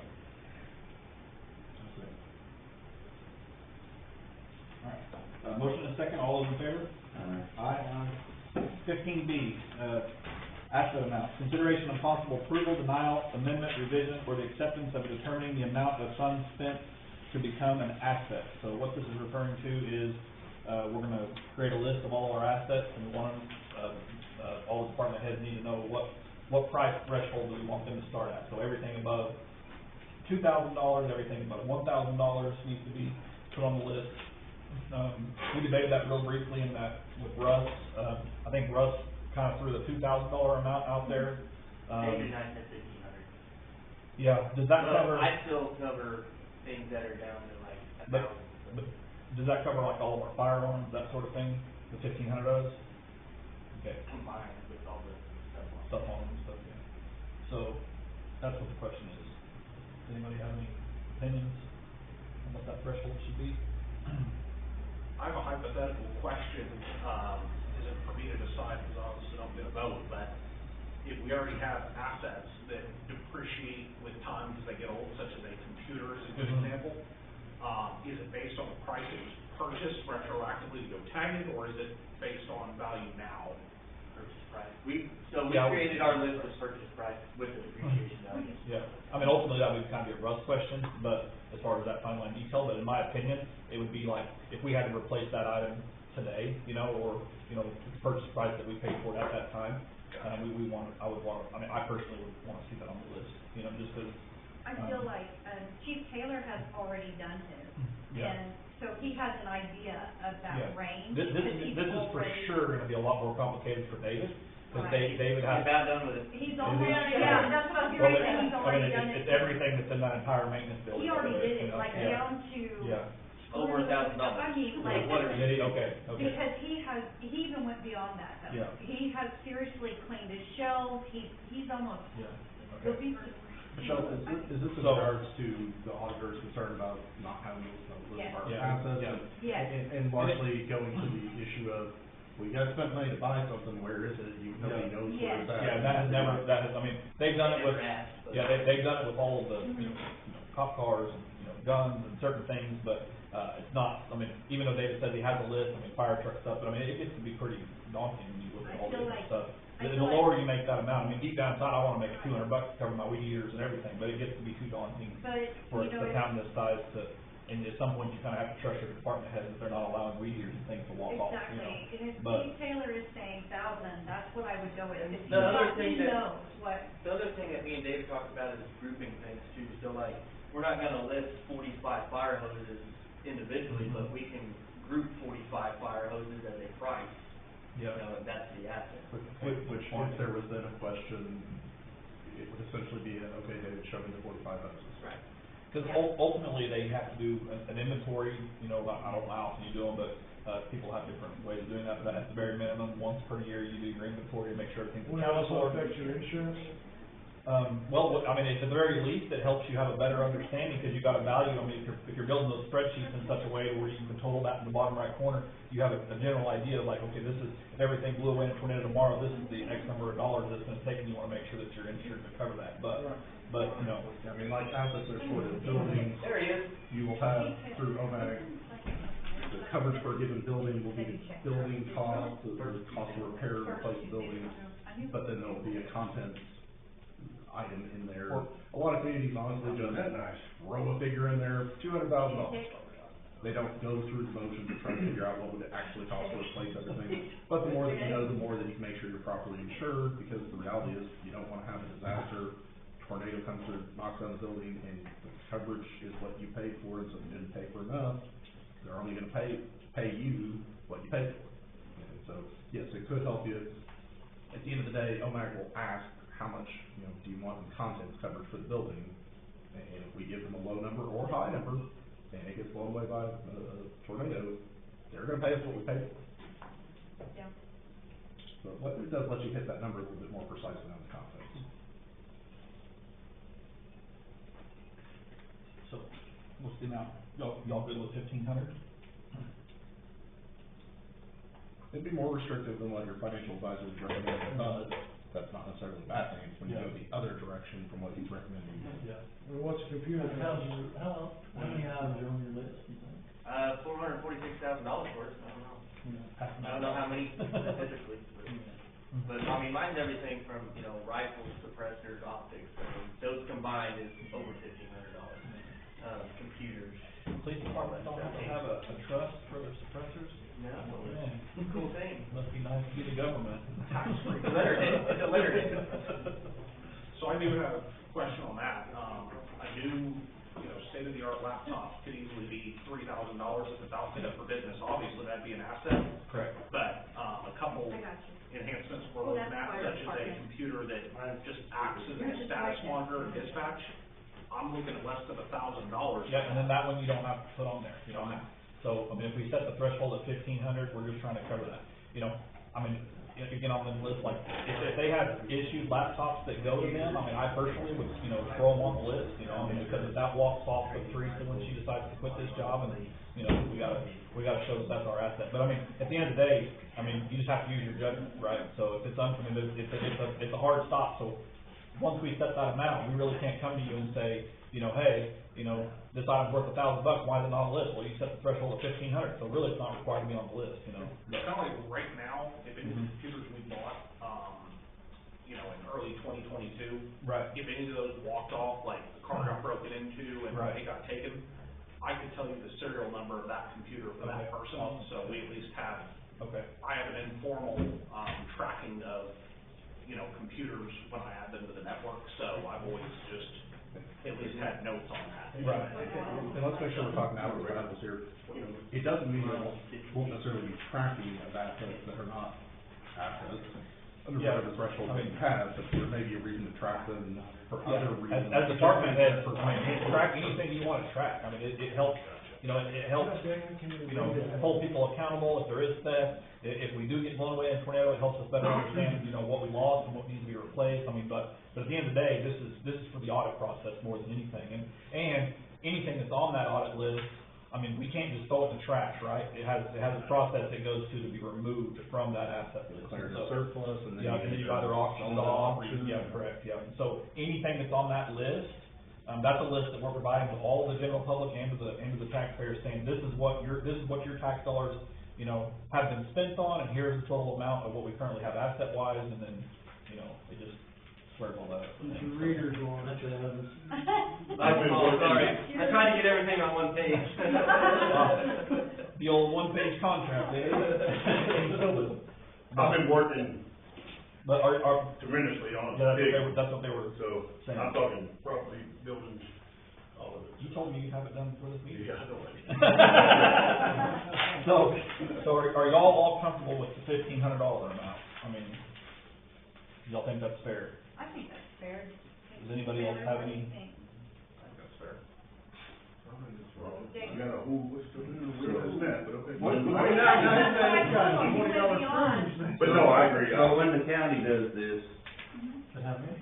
it sounds pretty small, but if it's a truck, whatever it is, you have a file for that, and every dollar spent on that equipment is put in there from the time you purchase that equipment until you, move it to, surplus or whatever and sell it.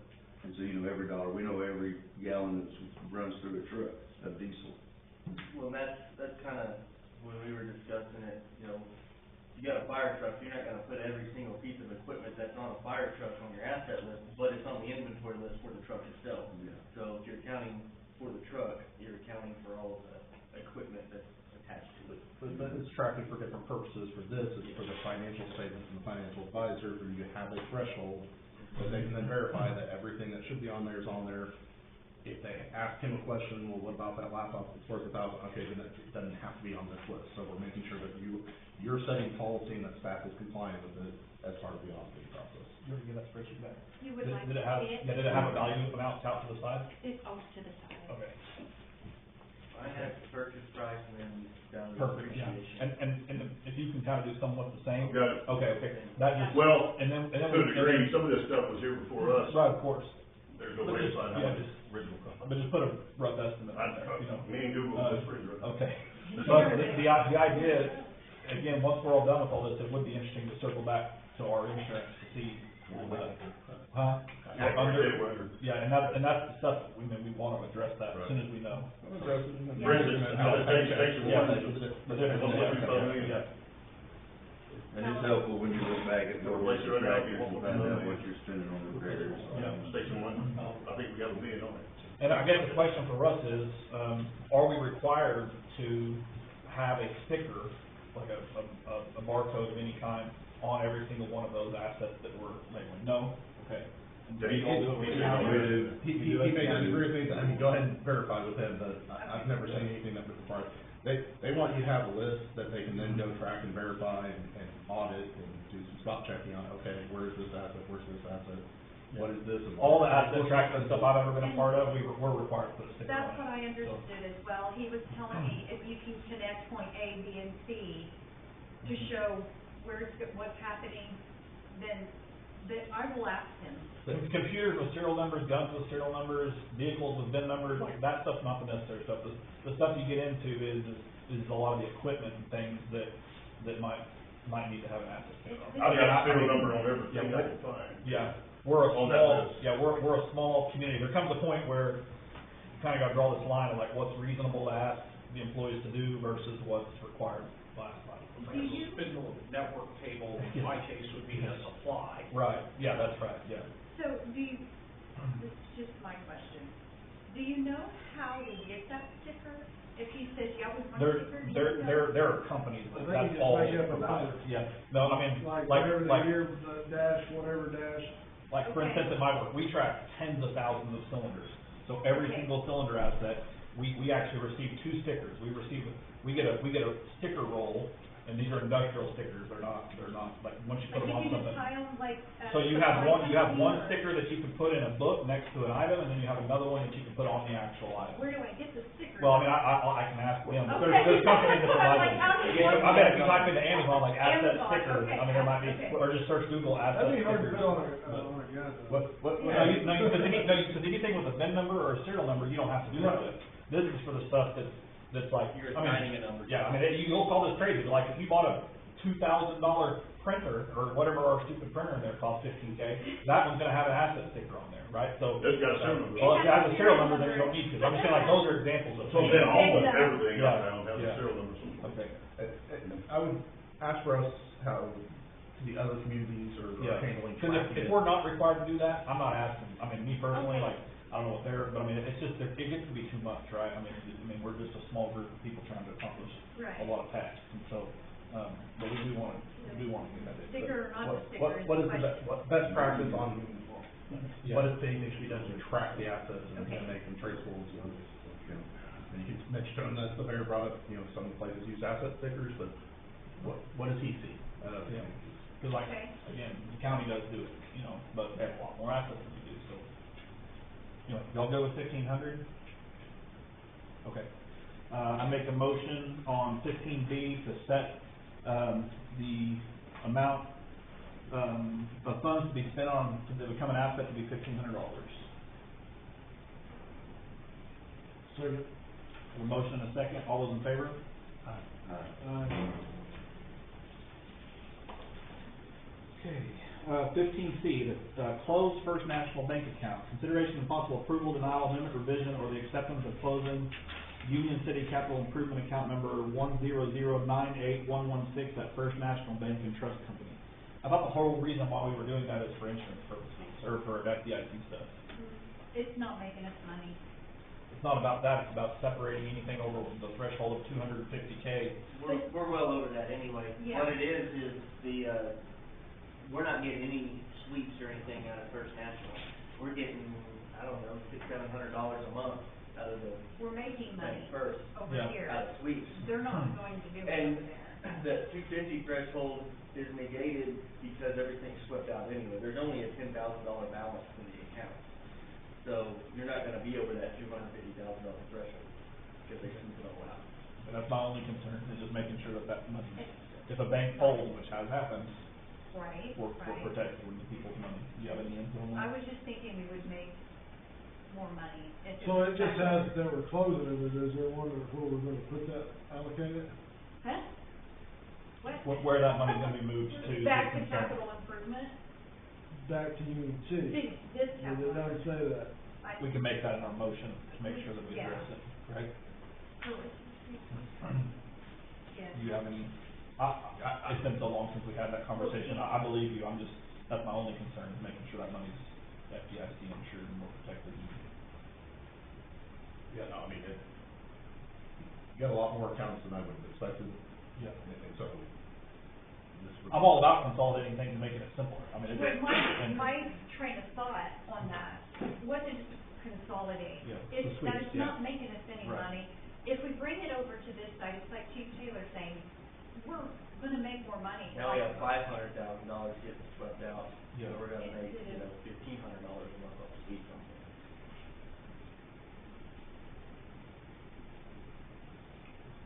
Okay. See, it's pretty obvious to me, but. Yeah. I don't have any real concern. Yeah, okay. All right. Imagine if you would have done it a year ago, you would We would have, Yeah. yeah. have had a little. Well, yeah, but I did not realize that they weren't paying the sweeps. I thought that was one of the questions we, Yeah. They said they would. Yes, they said they would, and they're not. but that's an issue, like, that's an issue that needs to be addressed, whether we move it or not, like, Right. uh, But before I did that, I thought, and then when I looked into it and discussed with Chief Taylor, we wouldn't have been making so much more money if it had stayed over here. The initial movement was because of the closures that were happening. We thought, well, okay, if we move some over here, we have that backup if something happens here. That was the initial movement.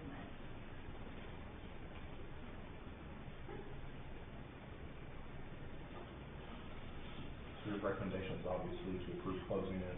Well, my recommendation is to close at Minco, at the First National Bank and Trust. Move it back over to capital improvement here in Union City, and let's watch it like we were doing there. Let's see what it builds for us. My goal is just to make money off of it. If it's gonna sit, we should at least be making something. I mean, or the only other option I can think of is a different bank that will build it. But I don't feel like I feel like it's a good chunk of money that's just sitting. There's no, it nothing should be making happening. us money, I mean, 100%, I mean, I Yeah. agree with that 100%. And I know that it'll make But us I money just, here.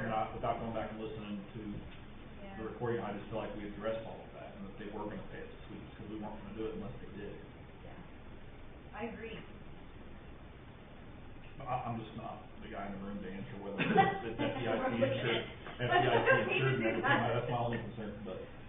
But that was my initial thought. It's like, my recommendation is to close it, put it here, see what it builds for us.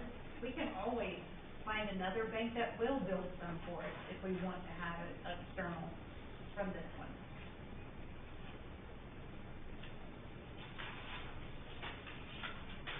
I make a motion to close account 1009811 at First National Bank and Trust Company in Lincoln, Oklahoma, with the amount of $221,650.52 to be allocated. But leave that part out because it's, by the time they close it, It'll be different. it might be a little bit different, but to close the account and to do what with the money? To move it to Union City Bank First, There we go. capital improvement account.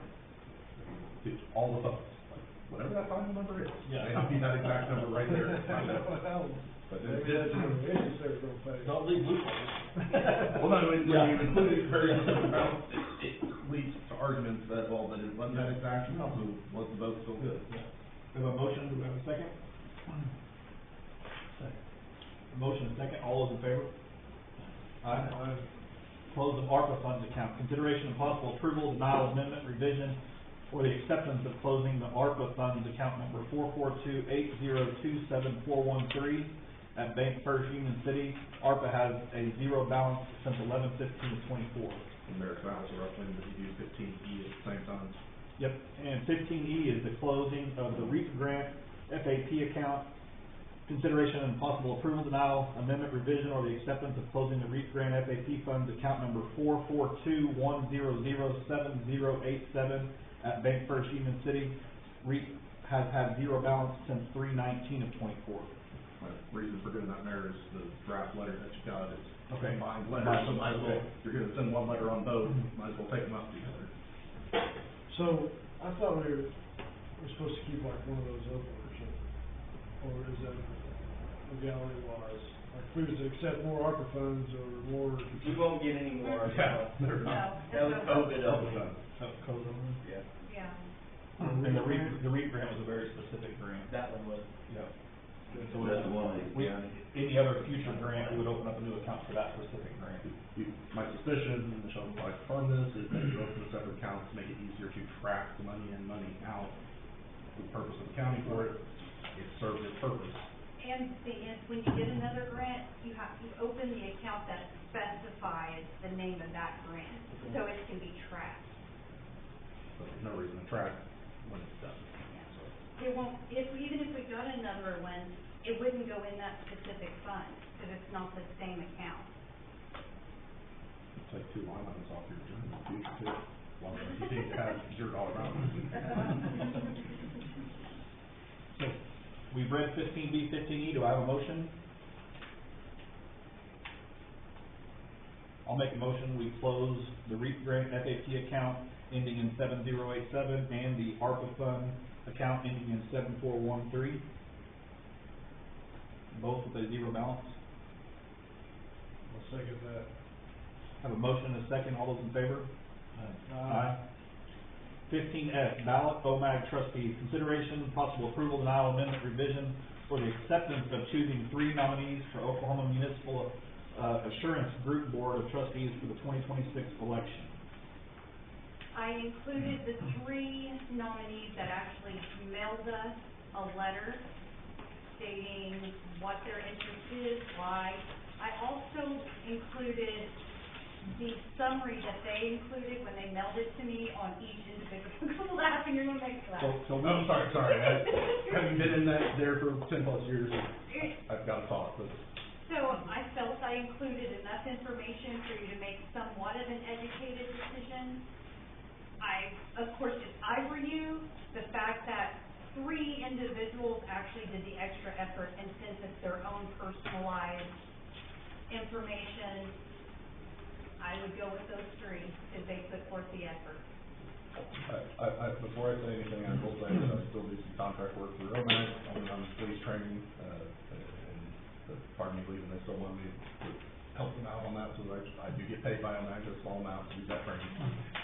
I was laughing because you got the ballot, the 3 that sent me the letters are the 3 incumbents, that are aware that any one of the candidates can request a address list and pay for them to print out the labels for them. But the incumbents know that, and so they're wise at knowing that part of filing to ask for that list, whereas the others, when they're running for the first time, or some of these guys run a few times, haven't figured that part out, I guess. Is that a paid job? No. But I did So, include include their information too. Sure, yeah, and They're you've got all the there. information from the ballots that they sent to OMAG. OMAG, as I suggested before, it's not a commercial carrier, it got started back in the seventies because insurance premiums were going all haywire all over the map, and cities couldn't plan because they wouldn't get bids in until right before they were adopting the budget, and then there were wild fluctuations. So they were created to try and provide some certainty. It is a risk pool, a governmental risk pool. You're not buying commercial coverage, you're pooling your risk with all the 500 plus municipalities that are also members of OMAG. So they're not regulated like an insurance company because they're not an insurance company. Even though it looks exactly like insurance. As a result, it is governed, and the policy level decisions on, for example, changes in coverage are made by 7-member boards that are all elected by the municipalities to make those decisions. OMAG, I mean, I'll just be blunt, OMAG recently has scaled back significantly their coverage on sewer backups. And it wouldn't take much to figure out why, because if you look at their financial statements over the last 10 years, it has gone from making a lot of money to losing a lot of money. They've still got plenty of money in the bank. I don't know where they're at right now, but by the time I left there, they're $70 million in net assets to backstop and cover the losses and take out the bid, which you definitely want when it comes to like property. Good decision to scale back the sewer coverage, let municipalities with more exposure. I spent the day today teaching police, and they're the largest exposure that OMAG has. They have not scaled back coverage on the police side, but the decision to do that has been made not by a third-party carrier, but by, frankly, a board of 7, I think. They're all city managers with the exception of Justin, who's an assistant city manager. And so the decisions on what cities are, what coverages the cities are getting and made available to them is at least a decision that is made by municipal officials. And so these would be the people, this is the one time that the next 2 years you'll have 2 and 2 seats that are up, and then this is the one time that there are 3 seats up. I can tell you that Pam's been on there a long time, and Tim and Justin weren't on there when I first went there, but have frankly been on there now for a little bit. And as she said, they're the ones who hold the address list and send everybody letters. I'm going to refrain from making any recommendations, even though I would love to, simply because I do contract work for police training through OMAG. So I want to give you that background on why you get to vote for this. You don't vote, like you're with Travelers, you don't get to vote for their board and the people who decide whether or not to expand your coverage or retract it. These decisions are made by city officials, are picked by the communities. That's frustrating, because we've always based it off those who send us the letters. Right. Always made it simpler, now he's making it complicated. It's a little bit of, if you know, then you know to pull the list, and that's make it a better one. But, just for the record, so everybody's included in your package. Yeah, they There send is bios. informational on each person included. I don't know anything about the ones that didn't send letters. And by the way, that you cannot run for OMAG unless you are a municipal official and a community nominated to. So each of these people, I'm gonna bet each of their communities is the one that sent the resolution in that nominated them, but they don't just get to go to OMAG and say, hey, I'd like to run for I board. did that A once for municipality has to nominate them.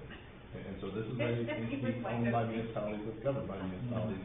It's just, rather than have all 500 try to vote on everything, they have you, all the 500 cities select 7 people from their cities to make those decisions. So that's what you vote on, it's the people who will make the decisions about the coverages that OMAG offers going forward.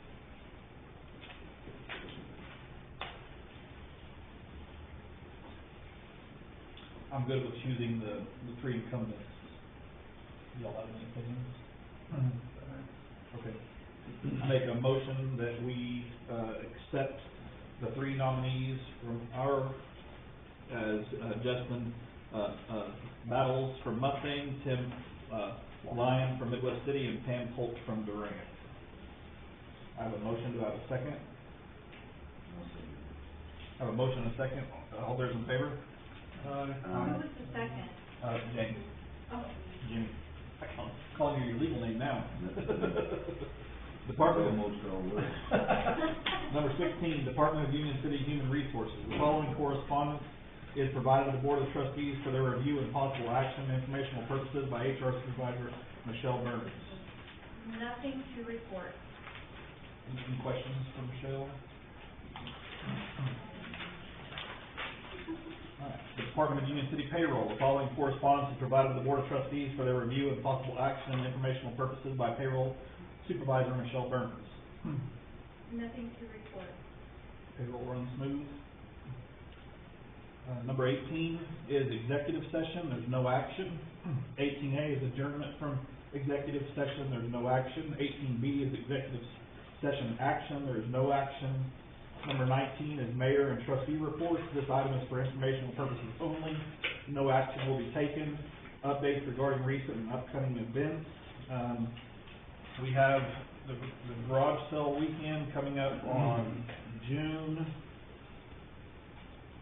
5th, 6th, and 7th. Are we doing the Sunday too, or just the Saturday? Friday, Saturday. Just Friday, Saturday. Okay, so townwide garage sale weekend will be June 5th and 6th. Townwide. I guess I should wait on that one until after we approve it next month. But preliminary dates for big trash pickup is gonna be on June 13th is the pickup day. Do you want that as a line item on the next? Yeah, it has to be, because we have to approve the amount to pay for it. June 15th. June 13th is the big trash day. And then June 5th and 6th is garage sale weekend.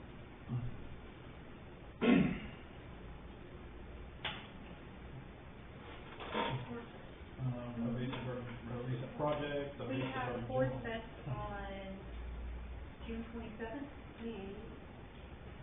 Which one is it? What? June 27th or the 28th? Well, whatever that Saturday is. That's the 27th, June 27th is a Saturday.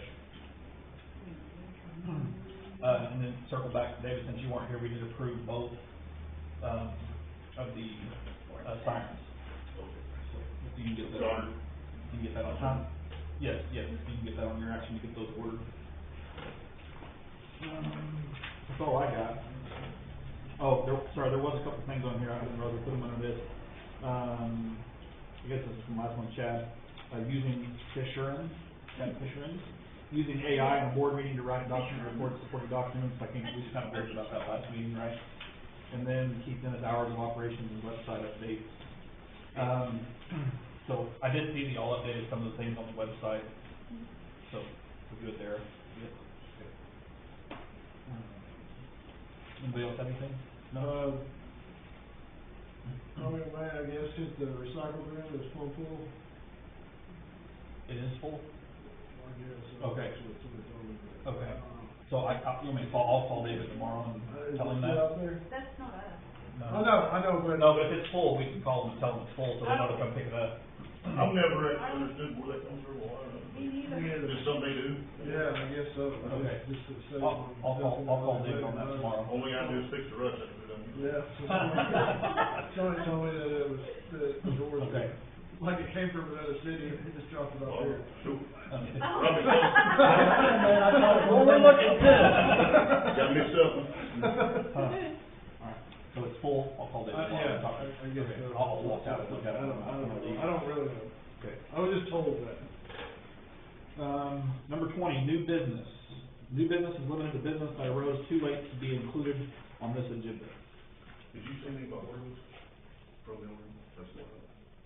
Not yet, I don't have a resolution. I know that, but just FYI, then, we got a letter that El Reno's water's going up. It's gonna be, when was that? No, I'm sorry, it was, not that, was trash, wasn't it? I'm sorry.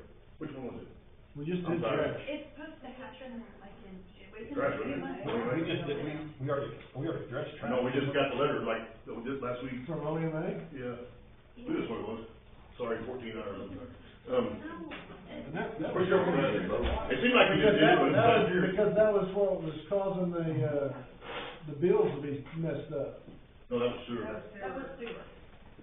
There you go. You did trash, but it's actually closed last year. Goes fast. Was What do I make? It's okay, it's for the trash. Yeah. I think if I figured it up, it's 4% or something. Yeah, we just want $4 above The number of bins, calls. So the, poly darts will go up, Yeah. 15 cents. It's not official, I'll just let you know that it is going up. Do we have to use OMA? What? There was something about a contract. No, you do not have to use OEMA, like Nico left OEMA and went to somebody different. I mean, we do have a contract, with OEMA, and we have to review that contract, which we've done in the past, and, and all of Well, that. so it should, but I'm just, I Yeah. didn't know if there was something, stated because they're in our backyard that. Yeah, I know, I haven't really heard any complaints on me, maybe all guys have, since they've been switched over, but on the day that they did switch, I know, you know, like the week that they switched, it was a nightmare, because the new trash cans didn't come, people's trash piled up, I know it was a big uproar. The complaints I hear about veterans now from Minto people is that their trash flies everywhere. Yeah. And they're out there Ours picking ain't up much after the different. truck on my yard. OEMA is not much different. Right? There was one particular day, I was driving down Cherry Street, and I bet there was 50 pieces of trash came out of that truck. I got in my truck, it was bad enough, I drove down there and told the driver, like, I don't know what you do, brother. I was like, you're gonna have to close the latch or do something, because look, turn around and look at that trash. Coming right back down the road. So, and then their argument is that everything's for me in a bag, and I'm like, I get it, but at the same time, once it's in that trash truck, it's your responsibility to make sure it doesn't come out of that trash truck. But it's been a problem for long. You see how much we picked off 81 the other day? Do they even send you out a group to pick it up at all? They did, 29th Street last week before. OEMA did. Yep, and then, I've they never- did some of Alphaville too. After we sent the letter. Yeah, that's right, you sent a We letter. spent. Now, did they address that after you sent the letter, or? Okay. On That Alphaville. Yeah, I forgot to ask you how that. 29th was done Yeah, today, I that's went what- through what, after I got the complaint, but Alphaville was done. Okay, I forgot to ask you That's about the that. bad thing about it, all other municipalities take care come of on it. every one, Okay. that's what it is. Okay. Yeah. We got the same. You'll get some of your brick when they start digging dirt down there. Get some trash. The only other thing I had on the new business, have you had any chance to work on camera quotes and microphones? I had to temporarily table that, Okay. because the QuickBooks matter came up. Okay, got it. I do wanna praise our financial advisor for getting those data files over. It just took a little while to get those, loaded and ready for use, cause since we're hosting it locally, Mhm. had to set up some database related things on our file server, so more than one person can use the file at the same So, time. and I'm sure you already addressed it, but since we are hosting it locally, like, what do we do as far as backup? All that stuff. So every time anyone closes a company file, the last 30 times they open the file is ready for restoration without even IT intervention.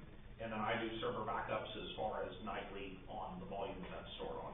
And we see it, like when we close QuickBooks now, a box pops up and it shows how fast it's backing, it tells us to not move it, it's backing up. Okay. Yeah, that's like snapshots on a bookkeeping basis needed in QuickBooks, and then I have my server backups that are on a file volume basis. And they're backing up to separate servers, or they're backing up to a cloud of some kind? It's, backing up to an external drive at this time. We've looked into cloud solutions, but that has not been, moved forward as a whole. But Is that something you're looking into then? Yeah, probably start of the fiscal year. I'm gonna have some, information ready on the cost of that bundled with a couple other things, probably in the next couple months or so to bring forward. Yeah, it just makes, when you're already on it, but it just makes me worried, I don't like keeping stuff locally on this, that important, Right. especially. So, that's for sure important. Right. Okay, so, when you get time, cameras, microphones, anything else, anybody? You do what, I'm We had something on plan for them. all my computers have Yeah. files that say when David screws up, and it's backed up to that point. Yeah. So, it's been brought up a few times, but as I'm gonna start having to participate on the planning commission, it's my understanding that those people who are on planning commission are supposed to be voted on by the board to be approved to be on there every 3 years. I cannot remember the last time that has been addressed, and so I don't know the best way for you to tell us to address that, but I think at some point we're gonna have to, and I know Jacob Johnson was approved within that 3 years, but I don't know anybody else on there, they've been on there. Him and Brett Dolman. Huh? Him and Brett Dolman. I do have a planning commission member, it's been on there since 1998. And they've never been re-voted on. No. So, I don't know how we get within compliance on that, or what the rule is on that, is that based on our ordinances, or is that? It's ordinances, but they mirror state law on this. Okay. The part that's a little weird is that mayor serves ex officio on there, that's a little unique. Is that a city ordinance that we can remove? And there's not a problem with it. It doesn't address whether the mayor's a voting member. My interpretation is they would have to be a non-voting members, because if they were a voting member, then you would need more than 3 to, well, I guess technically. So how many planning commission members is there? 5. Five. You got 5, and do we have all 5 members? Counting the mayor. How long has it been there? Huh? How long has that been there? Over 3 years, all of them? Over 3 years? And Brett, Dumas, he just got on the school board, is that a reference here? No reference there, okay. It shouldn't.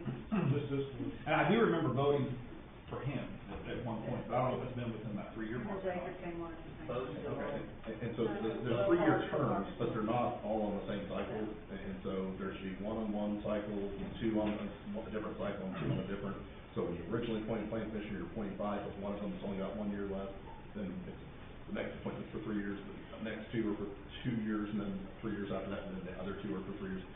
Tracking back who was in which seat and when their terms would have expired, and they're fine to continue operating because this is a public office and there are constitutional statutory provisions that you continue to serve when your term ends until your successor is appointed. And so they're all effectively acting as what we call holdovers. It would be good to do a mass appointment and to define what the terms are, and then be able to track that so we know seat 1, the term runs until here, and who's the person filling it. Can you write that agenda item? Yeah, absolutely. Is it something that we can do next month? I do or have a does it need to question wait? about the mayor being on there. It is not a conflict with the mayor to be on there, because they're, essentially the planning commission advised that thanks recommendation to you. They're supposed to do the It legwork. seems when it pointless, comes to because planning. then you turn around and you're the one voting to decide whether or not it actually gets accepted. So the argument in favor of having someone like the mayor be there is when it comes here, somebody with that More up to meeting, speed. and. So Jeff McCauley's still doing it? Okay, and frankly, I'll see, I've got one council member, plus my mayor, who comes to every planning commission meeting, and they just sit behind me, they're a member of the public. There's not a problem with the mayor being on there, I'm just kind of curious as to why, what the logic was behind putting that, because that's not Would you my consider a statute. tiebreaker? Huh? A tiebreaker? If So- they so- are He's a a voting voting, member, he's always been a voting member. and that raises questions, it's not that it can't be done legally, it's just it's odd. It's odd for the mayor to be a voting member, especially because what they vote on, they're making recommendations to this body. And frankly, you've got another provision in here that just kind of makes me laugh, you can do it, but it's not required by statute, which is that they can't take any binding action, which they don't bind anything, they vote to send something to you, so that you can vote to bind, but that you have to have 3 affirmative votes, a majority of the whole, as opposed to a majority of the quorum. The only time that you need a majority of the whole is to adopt an ordinance, to adopt a law. So right now, if you had an ordinance in front of you, it would take 3 votes, period. Even if one of you was gone, it would still take 3 votes. Everything else you do, everything you did tonight, you could have done with the majority of the quorums. If only 3 of you were here, it would need to at least have 2 votes.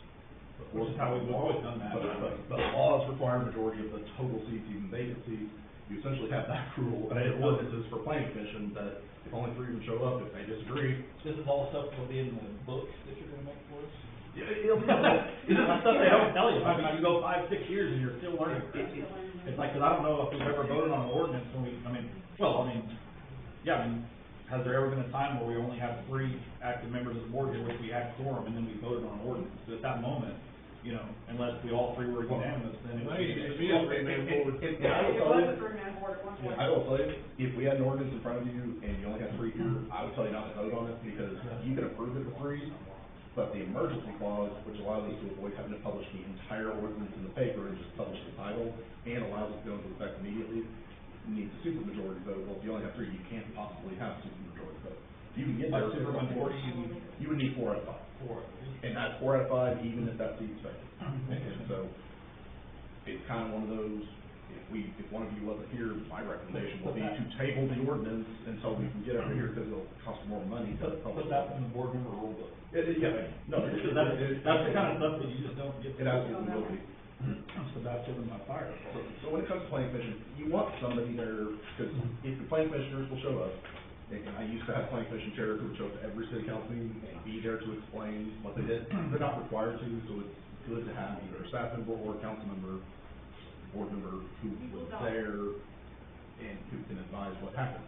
The other thing that you have in your ordinances, which you haven't been following, but it's not because the problem is, they're supposed to be meeting every month. I don't know why that was thrown in there. Planning commission needs to meet as needed, but Yeah, so the those needs to be changed in laws that you've adopted say they're supposed to be meeting every month, even though they have absolutely nothing to do. because they're I reactive. do post an agenda every month still, I create an agenda and I post it. Years And ago- then declare a quorum. Years ago, I remember coming to a meeting, and then when we got here, there was, nothing on the agenda, no action done, and then we all left. I was Yep. like, Within 2 why do they minutes. even come here? Yeah. I was just sitting there. The former attorney had said, okay, this is how you need to do this. Yeah. Because of the way it was in the code. So that's Or what we the fix ordinance it in you the can code. change. And we just pull that out, because they'll meet as And how much time do you need for us to update all of that in regards to our ordinances and in regards to planning commission? That part's gonna be relatively easy. Honestly, there's a lot of stuff that needs to be updated in the ordinances. It's more tackling it as needed. And so planning commission hasn't had that meeting, so it hasn't been an issue. Yeah, We're having one in April. But there's gotta be a planning commission meeting, and so that's got me to look at these. And planning commissions are when? The fourth Thursday of the month at 6 p.m. It'll be the end of April. You will get, this Friday, you will get a reminder from me letting you know that there will be a will or won't be a planning commission meeting the next week. And if I do have an agenda item, then you will get the package. And the mayor is the one who reads the agenda pack, and then it's structured similar to this. But unless they elect you their chair, you're just there. You can discuss. If you No, don't have a I chair, thought always the mayor was the chair. they select a chair, and because the mayor's on there. So according to our ordinances, or that's the state statute, what you're saying up there? Yes, both. The ordinance provides that So when I go to the first commission shall elect a chairman, a vice chairman, a So secretary, you may create and fill other Have they ever offices. done that? I don't think, I never was. So does she need to make an agenda item for the planning commission meeting where we choose a chair member? Yeah, I mean, that's gonna be my recommendation to her when it comes to holding the meeting is to first item for declare quorum, and then go ahead and elect the chair and vice chair. Vice chair Yes, we pretty much is only there in case the chair doesn't show up and make sure. Yeah. In his absence, he would do that. It's been a long time. But he's been on there since 1998. We have a hard time filling this. Who is that? Kay Jim Merritt. Merritt. Oh, In terms of, in terms of them having scheduled meetings, if we have enough business that they frequently meet, like 4 acres, we probably have 8 to 9 a year. We've had one And time so last year. And so we've got a standing, their regular meetings at the second Tuesday of the month. The nice thing about having that is because we do have things that come through there are some years we've met every month. Usually it's 8 to 9 times a year. It does give staff the ability to tell people who are applying for things that have to go through planning commission, if the meeting's here, you have to have your items in, your material in by this date, otherwise you're not getting on that budget check. Are the planning commission? And it gives the planning commission members the ability to know, hey, circle this day, we don't meet hardly at all, but if we do, this is when we would need to commit to these. So, has there ever been where the planning commission members are appointing their own replacements? No, you appoint them. I'm just asking her, has that ever been done? No, the board always appoints. Well, the mayor appoints subject to confirmation by the board, so the person in your seat would make the Right, nomination. which is how it's supposed but to then happen. it has to be I'm done. asking, is that how we have done it? Okay, So, okay. Well, Come forward and interrupt. I'm trying to get clarification on I do have another question, since we're talking planning commission. Looking back, we do not currently have a floodplain board. In years past, like that, I've been trying to sort out a lot of this stuff since we are neglectful in some of these things. The floodplain board and the planning commission have been one and the same. It's been a lot of years. Is that something that we can put back on and designate again? So the number of boards that How we do I do have, that? the only thing you have to have is a board of trustees. If you want to be able to exercise planning and zoning powers that are given to municipalities, you have to have a planning commission and a board of adjustment. But if you're not, then you don't even have to have those. You gotta have planning commission if you're gonna enforce them. That's just a statutory requirement. Warriors just went through this with our traffic commission. Anytime we wanna talk about putting a stop sign somewhere, we wanna designate side of the street as a no parking, they have to figure out who the heck is on the traffic commission and see if they can get them together for me. So we got rid of it. Yeah. We got rid of it because they make a recommendation to the city council. We'll just let the city council make it. It's my opinion, we consolidate it and keep it at 2, but we need to rewrite the ordinances and all that. Well, when it comes to floodplain, essentially, there's duties that have to be performed. If we don't wanna have to find 5 other people to be on a separate board that's never gonna meet, it's impossible. What board can we get, give the authority to do what the floodplain board would do? We can do that Can with retain it to the yourself? ordinance? You can retain it to yourself. It would ultimately be done by ordinance. Yeah. But ultimately. How often do you need that, the floodplain commission? Rarely. In all So the that could be years- absorbed by the board. In all the years that I've been here, it's not been an issue. I've got something going now, I shut a project down 2 weeks ago, a man went in without permission and dammed up an area, you know, a little floodplain area on the backside of his property. Trying to make a farm? Yeah, Trying to make a he pond? was trying to make a pond, plus he was trying to fix it to where he was illegally putting a building down there on the bottom side of the property, radio road. There's a lovely county bridge Mm-hmm. north of that, and what he was doing was gonna cause some major issues on that road and cause that an issue. How did that on get bridge. caught, if you don't mind me asking? Me, Yeah, did someone report it or you caught it? somebody had asked me, hey, do you know what he's doing? I said, no, but I'll go check it out. Somebody's seen him back there working, and one of the ways, so I went and checked it out. And I immediately stopped the work, Yeah. find nothing else. Isn't there Now a it's very water authority expensive. board or something like that that gets involved in this too? Can, absolutely, But me as the floodplain administrator, it's my job. Yeah, You know. you also have local controls that you wanna be able to exercise, So, but if you exercise. It would be in my opinion, since you rarely need that gets absorbed in It's the just board. more by you guys. Either it's a board or planning and zoning, I mean, you wanna limit the number of boards you have mainly because there's only so many people to draw from, and it's already hard to get people. We're maximum for appointed now. So if you can, like, for example, if you give us planning and zoning, rare for planning and zoning to meet, rare for floodplain to meet, but that body might get to meet a little bit more, because I think we'll be real blunt. I don't know your planning commissioners except for Jacob. When was the last time they met, and how before that, when was the last time they met before that? There is gonna be a chunk of it that's just figuring out what it is they do, just when they show up to meet, because they don't meet regularly. And so the more you can give them to do, the more they get to the habit of meeting and knowing how to conduct their meetings. So you do not attend planning commission meetings, I can't. you do attend them. I used to have them meet monthly. I've set up days for years on this comprehensive plan, handed out stuff we worked And I don't know, month after month, and we never got anywhere on that. this is just my We could do opinion, it. I don't know if we can just verbally say it, or what y'all's thoughts are, but I think he should come, because there are only 1 or 2 a year, he should come to those until we get all of this ironed out, and then you get these. I think we should start with a comprehensive plan. The comp plan would give them, 5 years. the comp plan would give them a reason to meet if they know that that is the direction that you need them to deliver you a document. Mhm. You don't need them to rush it.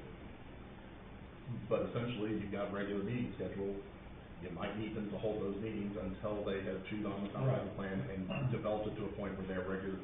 Essentially, what they do is make a recommendation to you of what the final policy decision should be. They're a recommending body only, and the idea behind planning commission is, if they meet enough, you don't have to be experts on planning and zoning, because you've got people that take care of that and give you recommendations, and usually you just follow their recommendations.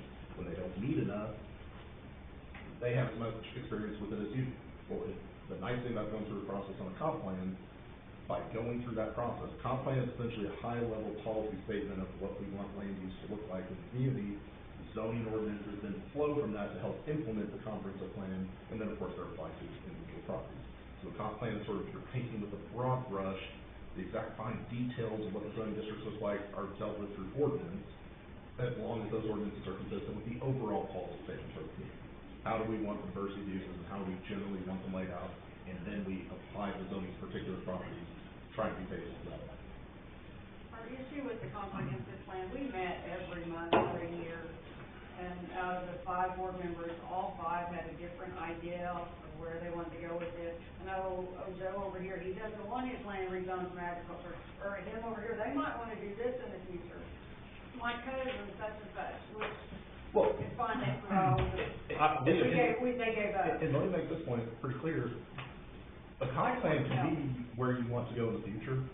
It does not rezone property. No. So you can look and say, we want the properties in this area, we would like them to transition at some point to residential, to commercial, whatever it may be. The reason that becomes important, if you don't update your comp plan, and the current comp plan says that's agricultural, then if somebody comes in to rezone it, you should deny it, because it's inconsistent with the comp plan. And if you grant it, somebody could challenge it and say that you made a decision that was inconsistent with your own policy statement. If however you say we would like to see it go residential, we're not gonna rezone it residential today. And if you don't want it rezoned, we can technically initiate rezoning, but even if we rezone it, they can continue to use it the way they can use it, what we call legal non-conformity. What doing that would signal though to future buyers is, if you ask us to rezone this to residential, it'd be hard for us to say no, because we've already said that's the direction we wanna go, and the policy. It just makes her job easier too, I mean, with all of that stuff. makes it easier, and it allows her, as people call, to say, well, what, if I want to get this rezoned residential, well, you can apply, but if it's not consistent with the comp plan, it's probably gonna be denied. Conversely, if it's consistent with the comp plan, we did this in 4 acres, we re-adopted a comp plan that said we wanted properties on 50th and MacArthur to go rezoning through mixed-use development. To this point, nobody's really tried to take advantage of that, but if they do, it's very easy for us to say yes, because it's consistent with our overall policy statement of where we want to see things go in the future. But it doesn't rezone property today, so I mean, that's the concern is, well, I want to keep it agricultural, then keep it agricultural. As far as them making recommendations of my issue, we couldn't get past a whole mile section without the 5 of them. And they finally said, why are we doing this? Nobody can agree. But I really would like, I'd like them to. It will be tough and to get them to understand that. But we have a comp plan now.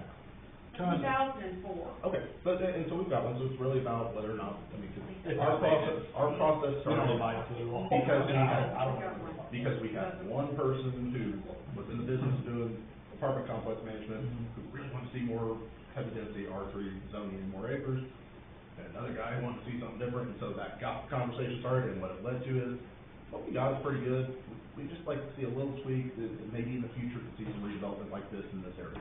So we adopted that as an amendment to the comp plan. It's not a new comp plan because, as it turns out, politics comes into play in getting the planning commission to actually send it with a recommendation. It's really hard if it's adopting a new one when the person whose signature was on the 1970 version of the comp plan is the chairman of the planning commission. And they want their signature to still be on the comp plan, so let's attach it to it. And so that was the politics we had to go through to get it changed, and that we actually changed ever since. It would make life much easier if we had, at least had a general direction as far as the vision in the different areas. Like the rezoning that we have coming up in a couple of weeks. It's surrounded by ag land, but with what's existing on the property, and honestly, I think the direction I see going in that area, it'll fit, except for a couple of things they want to do on the property that I think are absolutely a no on. We got that recommendation from OU that had those color-coded. Yeah, we went through that for 2 years. We paid OU, we had the insurance come in and help us. That did nothing to help us. So, got people excited for nothing for a little while, and we're still sitting here 2 years later. Just some food for thought, Summertime would be a hard time to get them on board. I think as far as planning commission, get them to meet every month unless there truly is a lot going on. I'll do whatever you tell me to do. Can you come to the next planning commission meeting? Depends on what it is, but. April 24th, I believe. April 24th. I think it's 24th. 4th Thursday. The only reason I wouldn't be able to, you said the 23rd? 23rd. I actually think I could make that because I court at the village every other Thursday, but I want to say we're doing it the 30th. And then we don't have one, the 23rd. I'm 99% sure we only have that. You mean May? April. April. Oh, March, April, okay. April, and then that recommendation will go before the board of trustees May 13th. Yeah, you want to hold your meetings with enough time that if they do send something that. Yeah, so we have time to get to the next board meeting. Let me verify here. Yeah, April 30th, like that course, I don't have one on the 23rd, so I can be here for.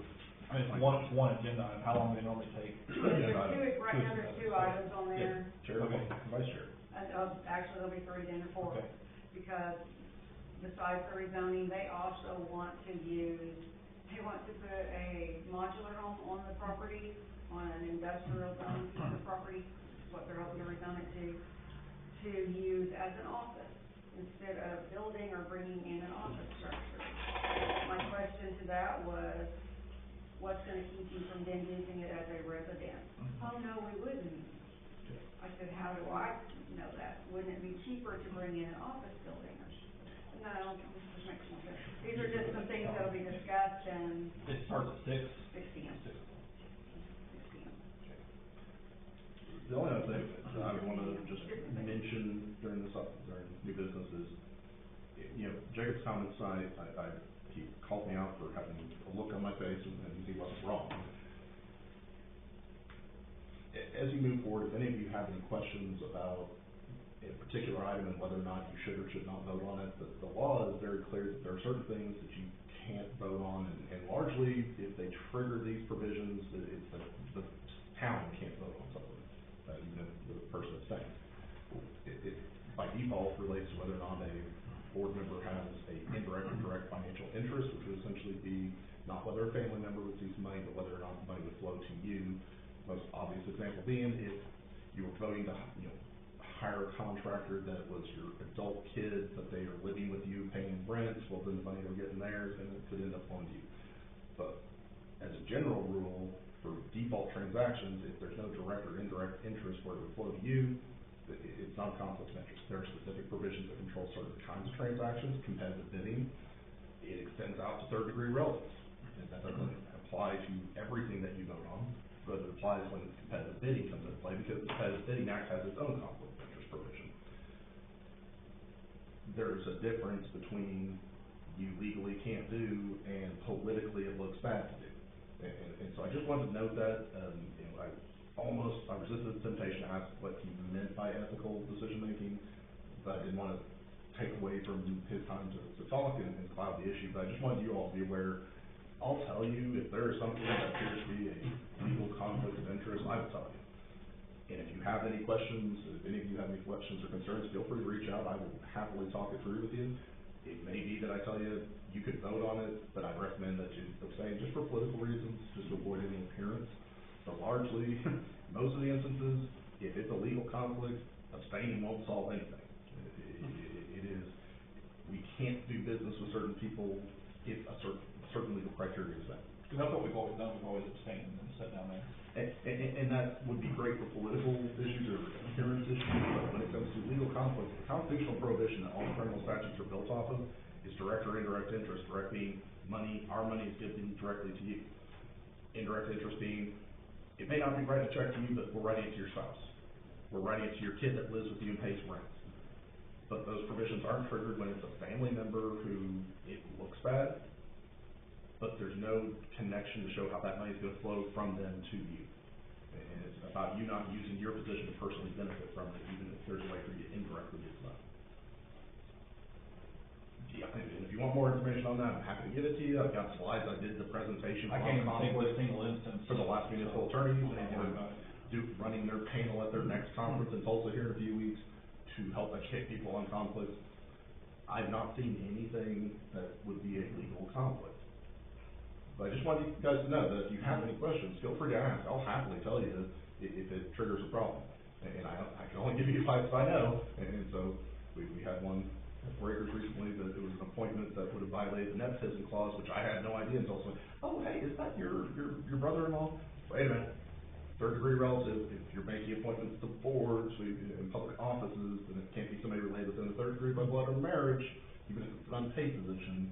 It's Title 11, Section 816. So there are going to be specific votes that could trigger a different kind of conflict, but I have not seen anything that would be a legal conflict. But if you have any questions, feel free to reach out. And I'm thinking of all the husband and wife teams that are out there doing, different political offices, like him serving on this board shouldn't have anything to do with her being a commissioner. Sure. And so we, might pay money to the county. Oh, well, see, you're giving money to the county, and she gets checked as county commissioner. Because it's nice to be county commissioner because you get paid, and on this board you don't.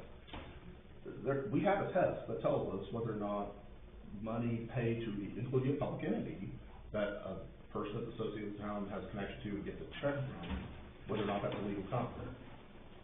Largely it turns on whether or not their job depends on having that money. She's getting paid no matter what. Conversely, at War Acres, I had to deal with this issue with Smith Roberts Walter, our city engineer. One of our council members for a period of time worked for Smith Roberts. But it wasn't a conflict because we could show his compensation and his employment had nothing to do with the money we were paying. He was dedicated to Oklahoma City, and he actually works on site in Oklahoma City, but we had to go through the motions of verifying that our money would in no way trigger whether or not he got paid. They could provide just fine. But we rarely hire the county to do anything. The county does It's nothing like for us. my pay for 36 years has came from unrestricted highway money from Canadian County. Mm-hmm. It doesn't matter what REAP grants you get that I'm not working this town on the roads.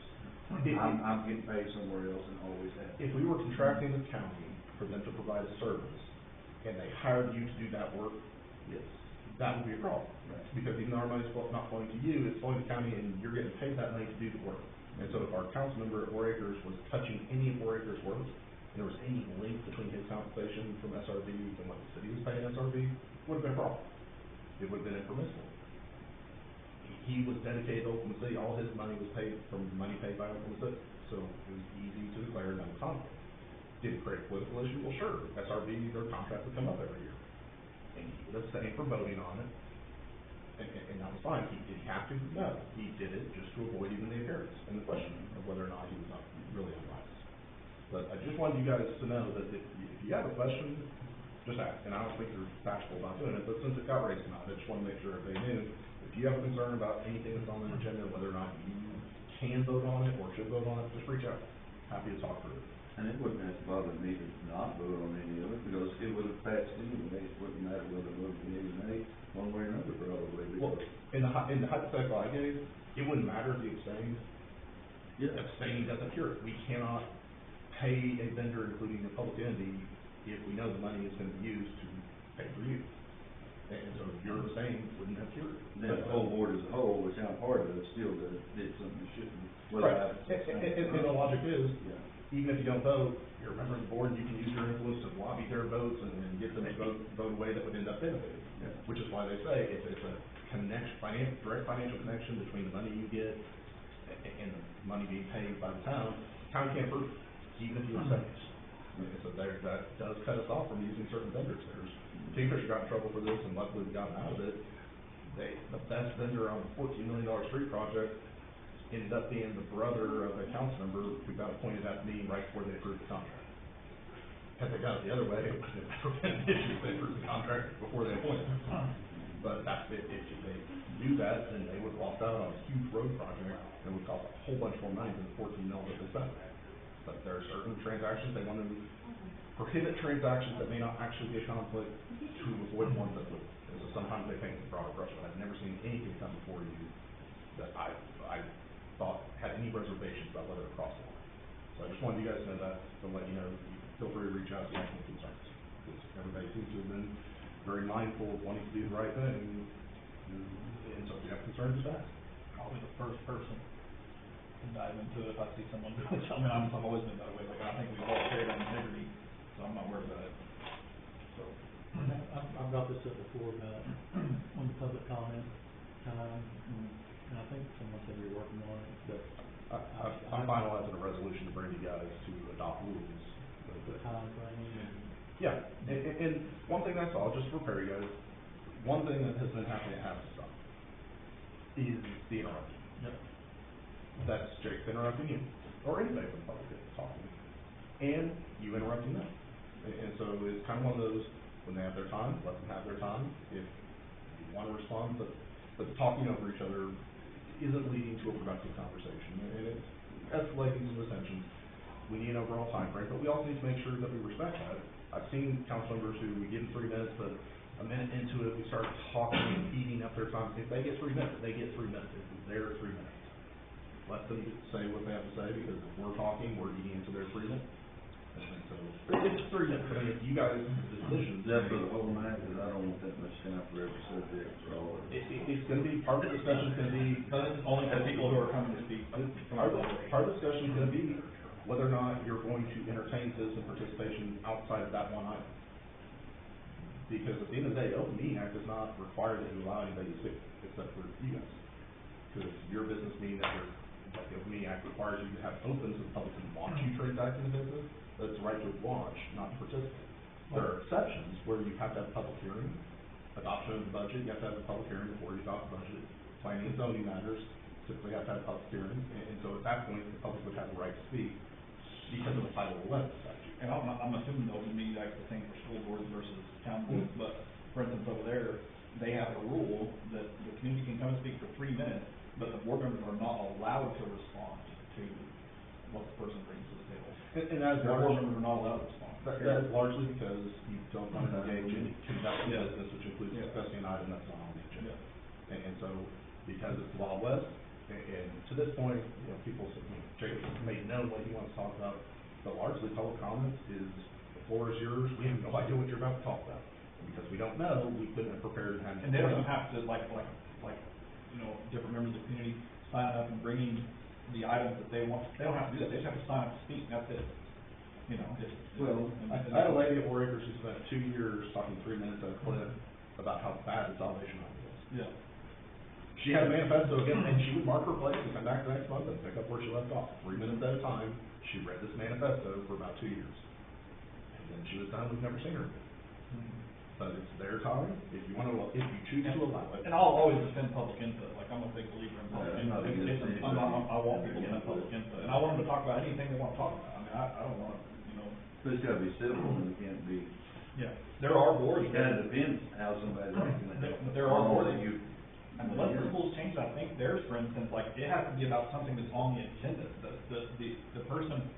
and maybe that's why they didn't want it on the agenda, because I thought, well, he could sign up and talk about that if you business, whatever, you know, if he wanted to. I don't care whether it's on the agenda or not.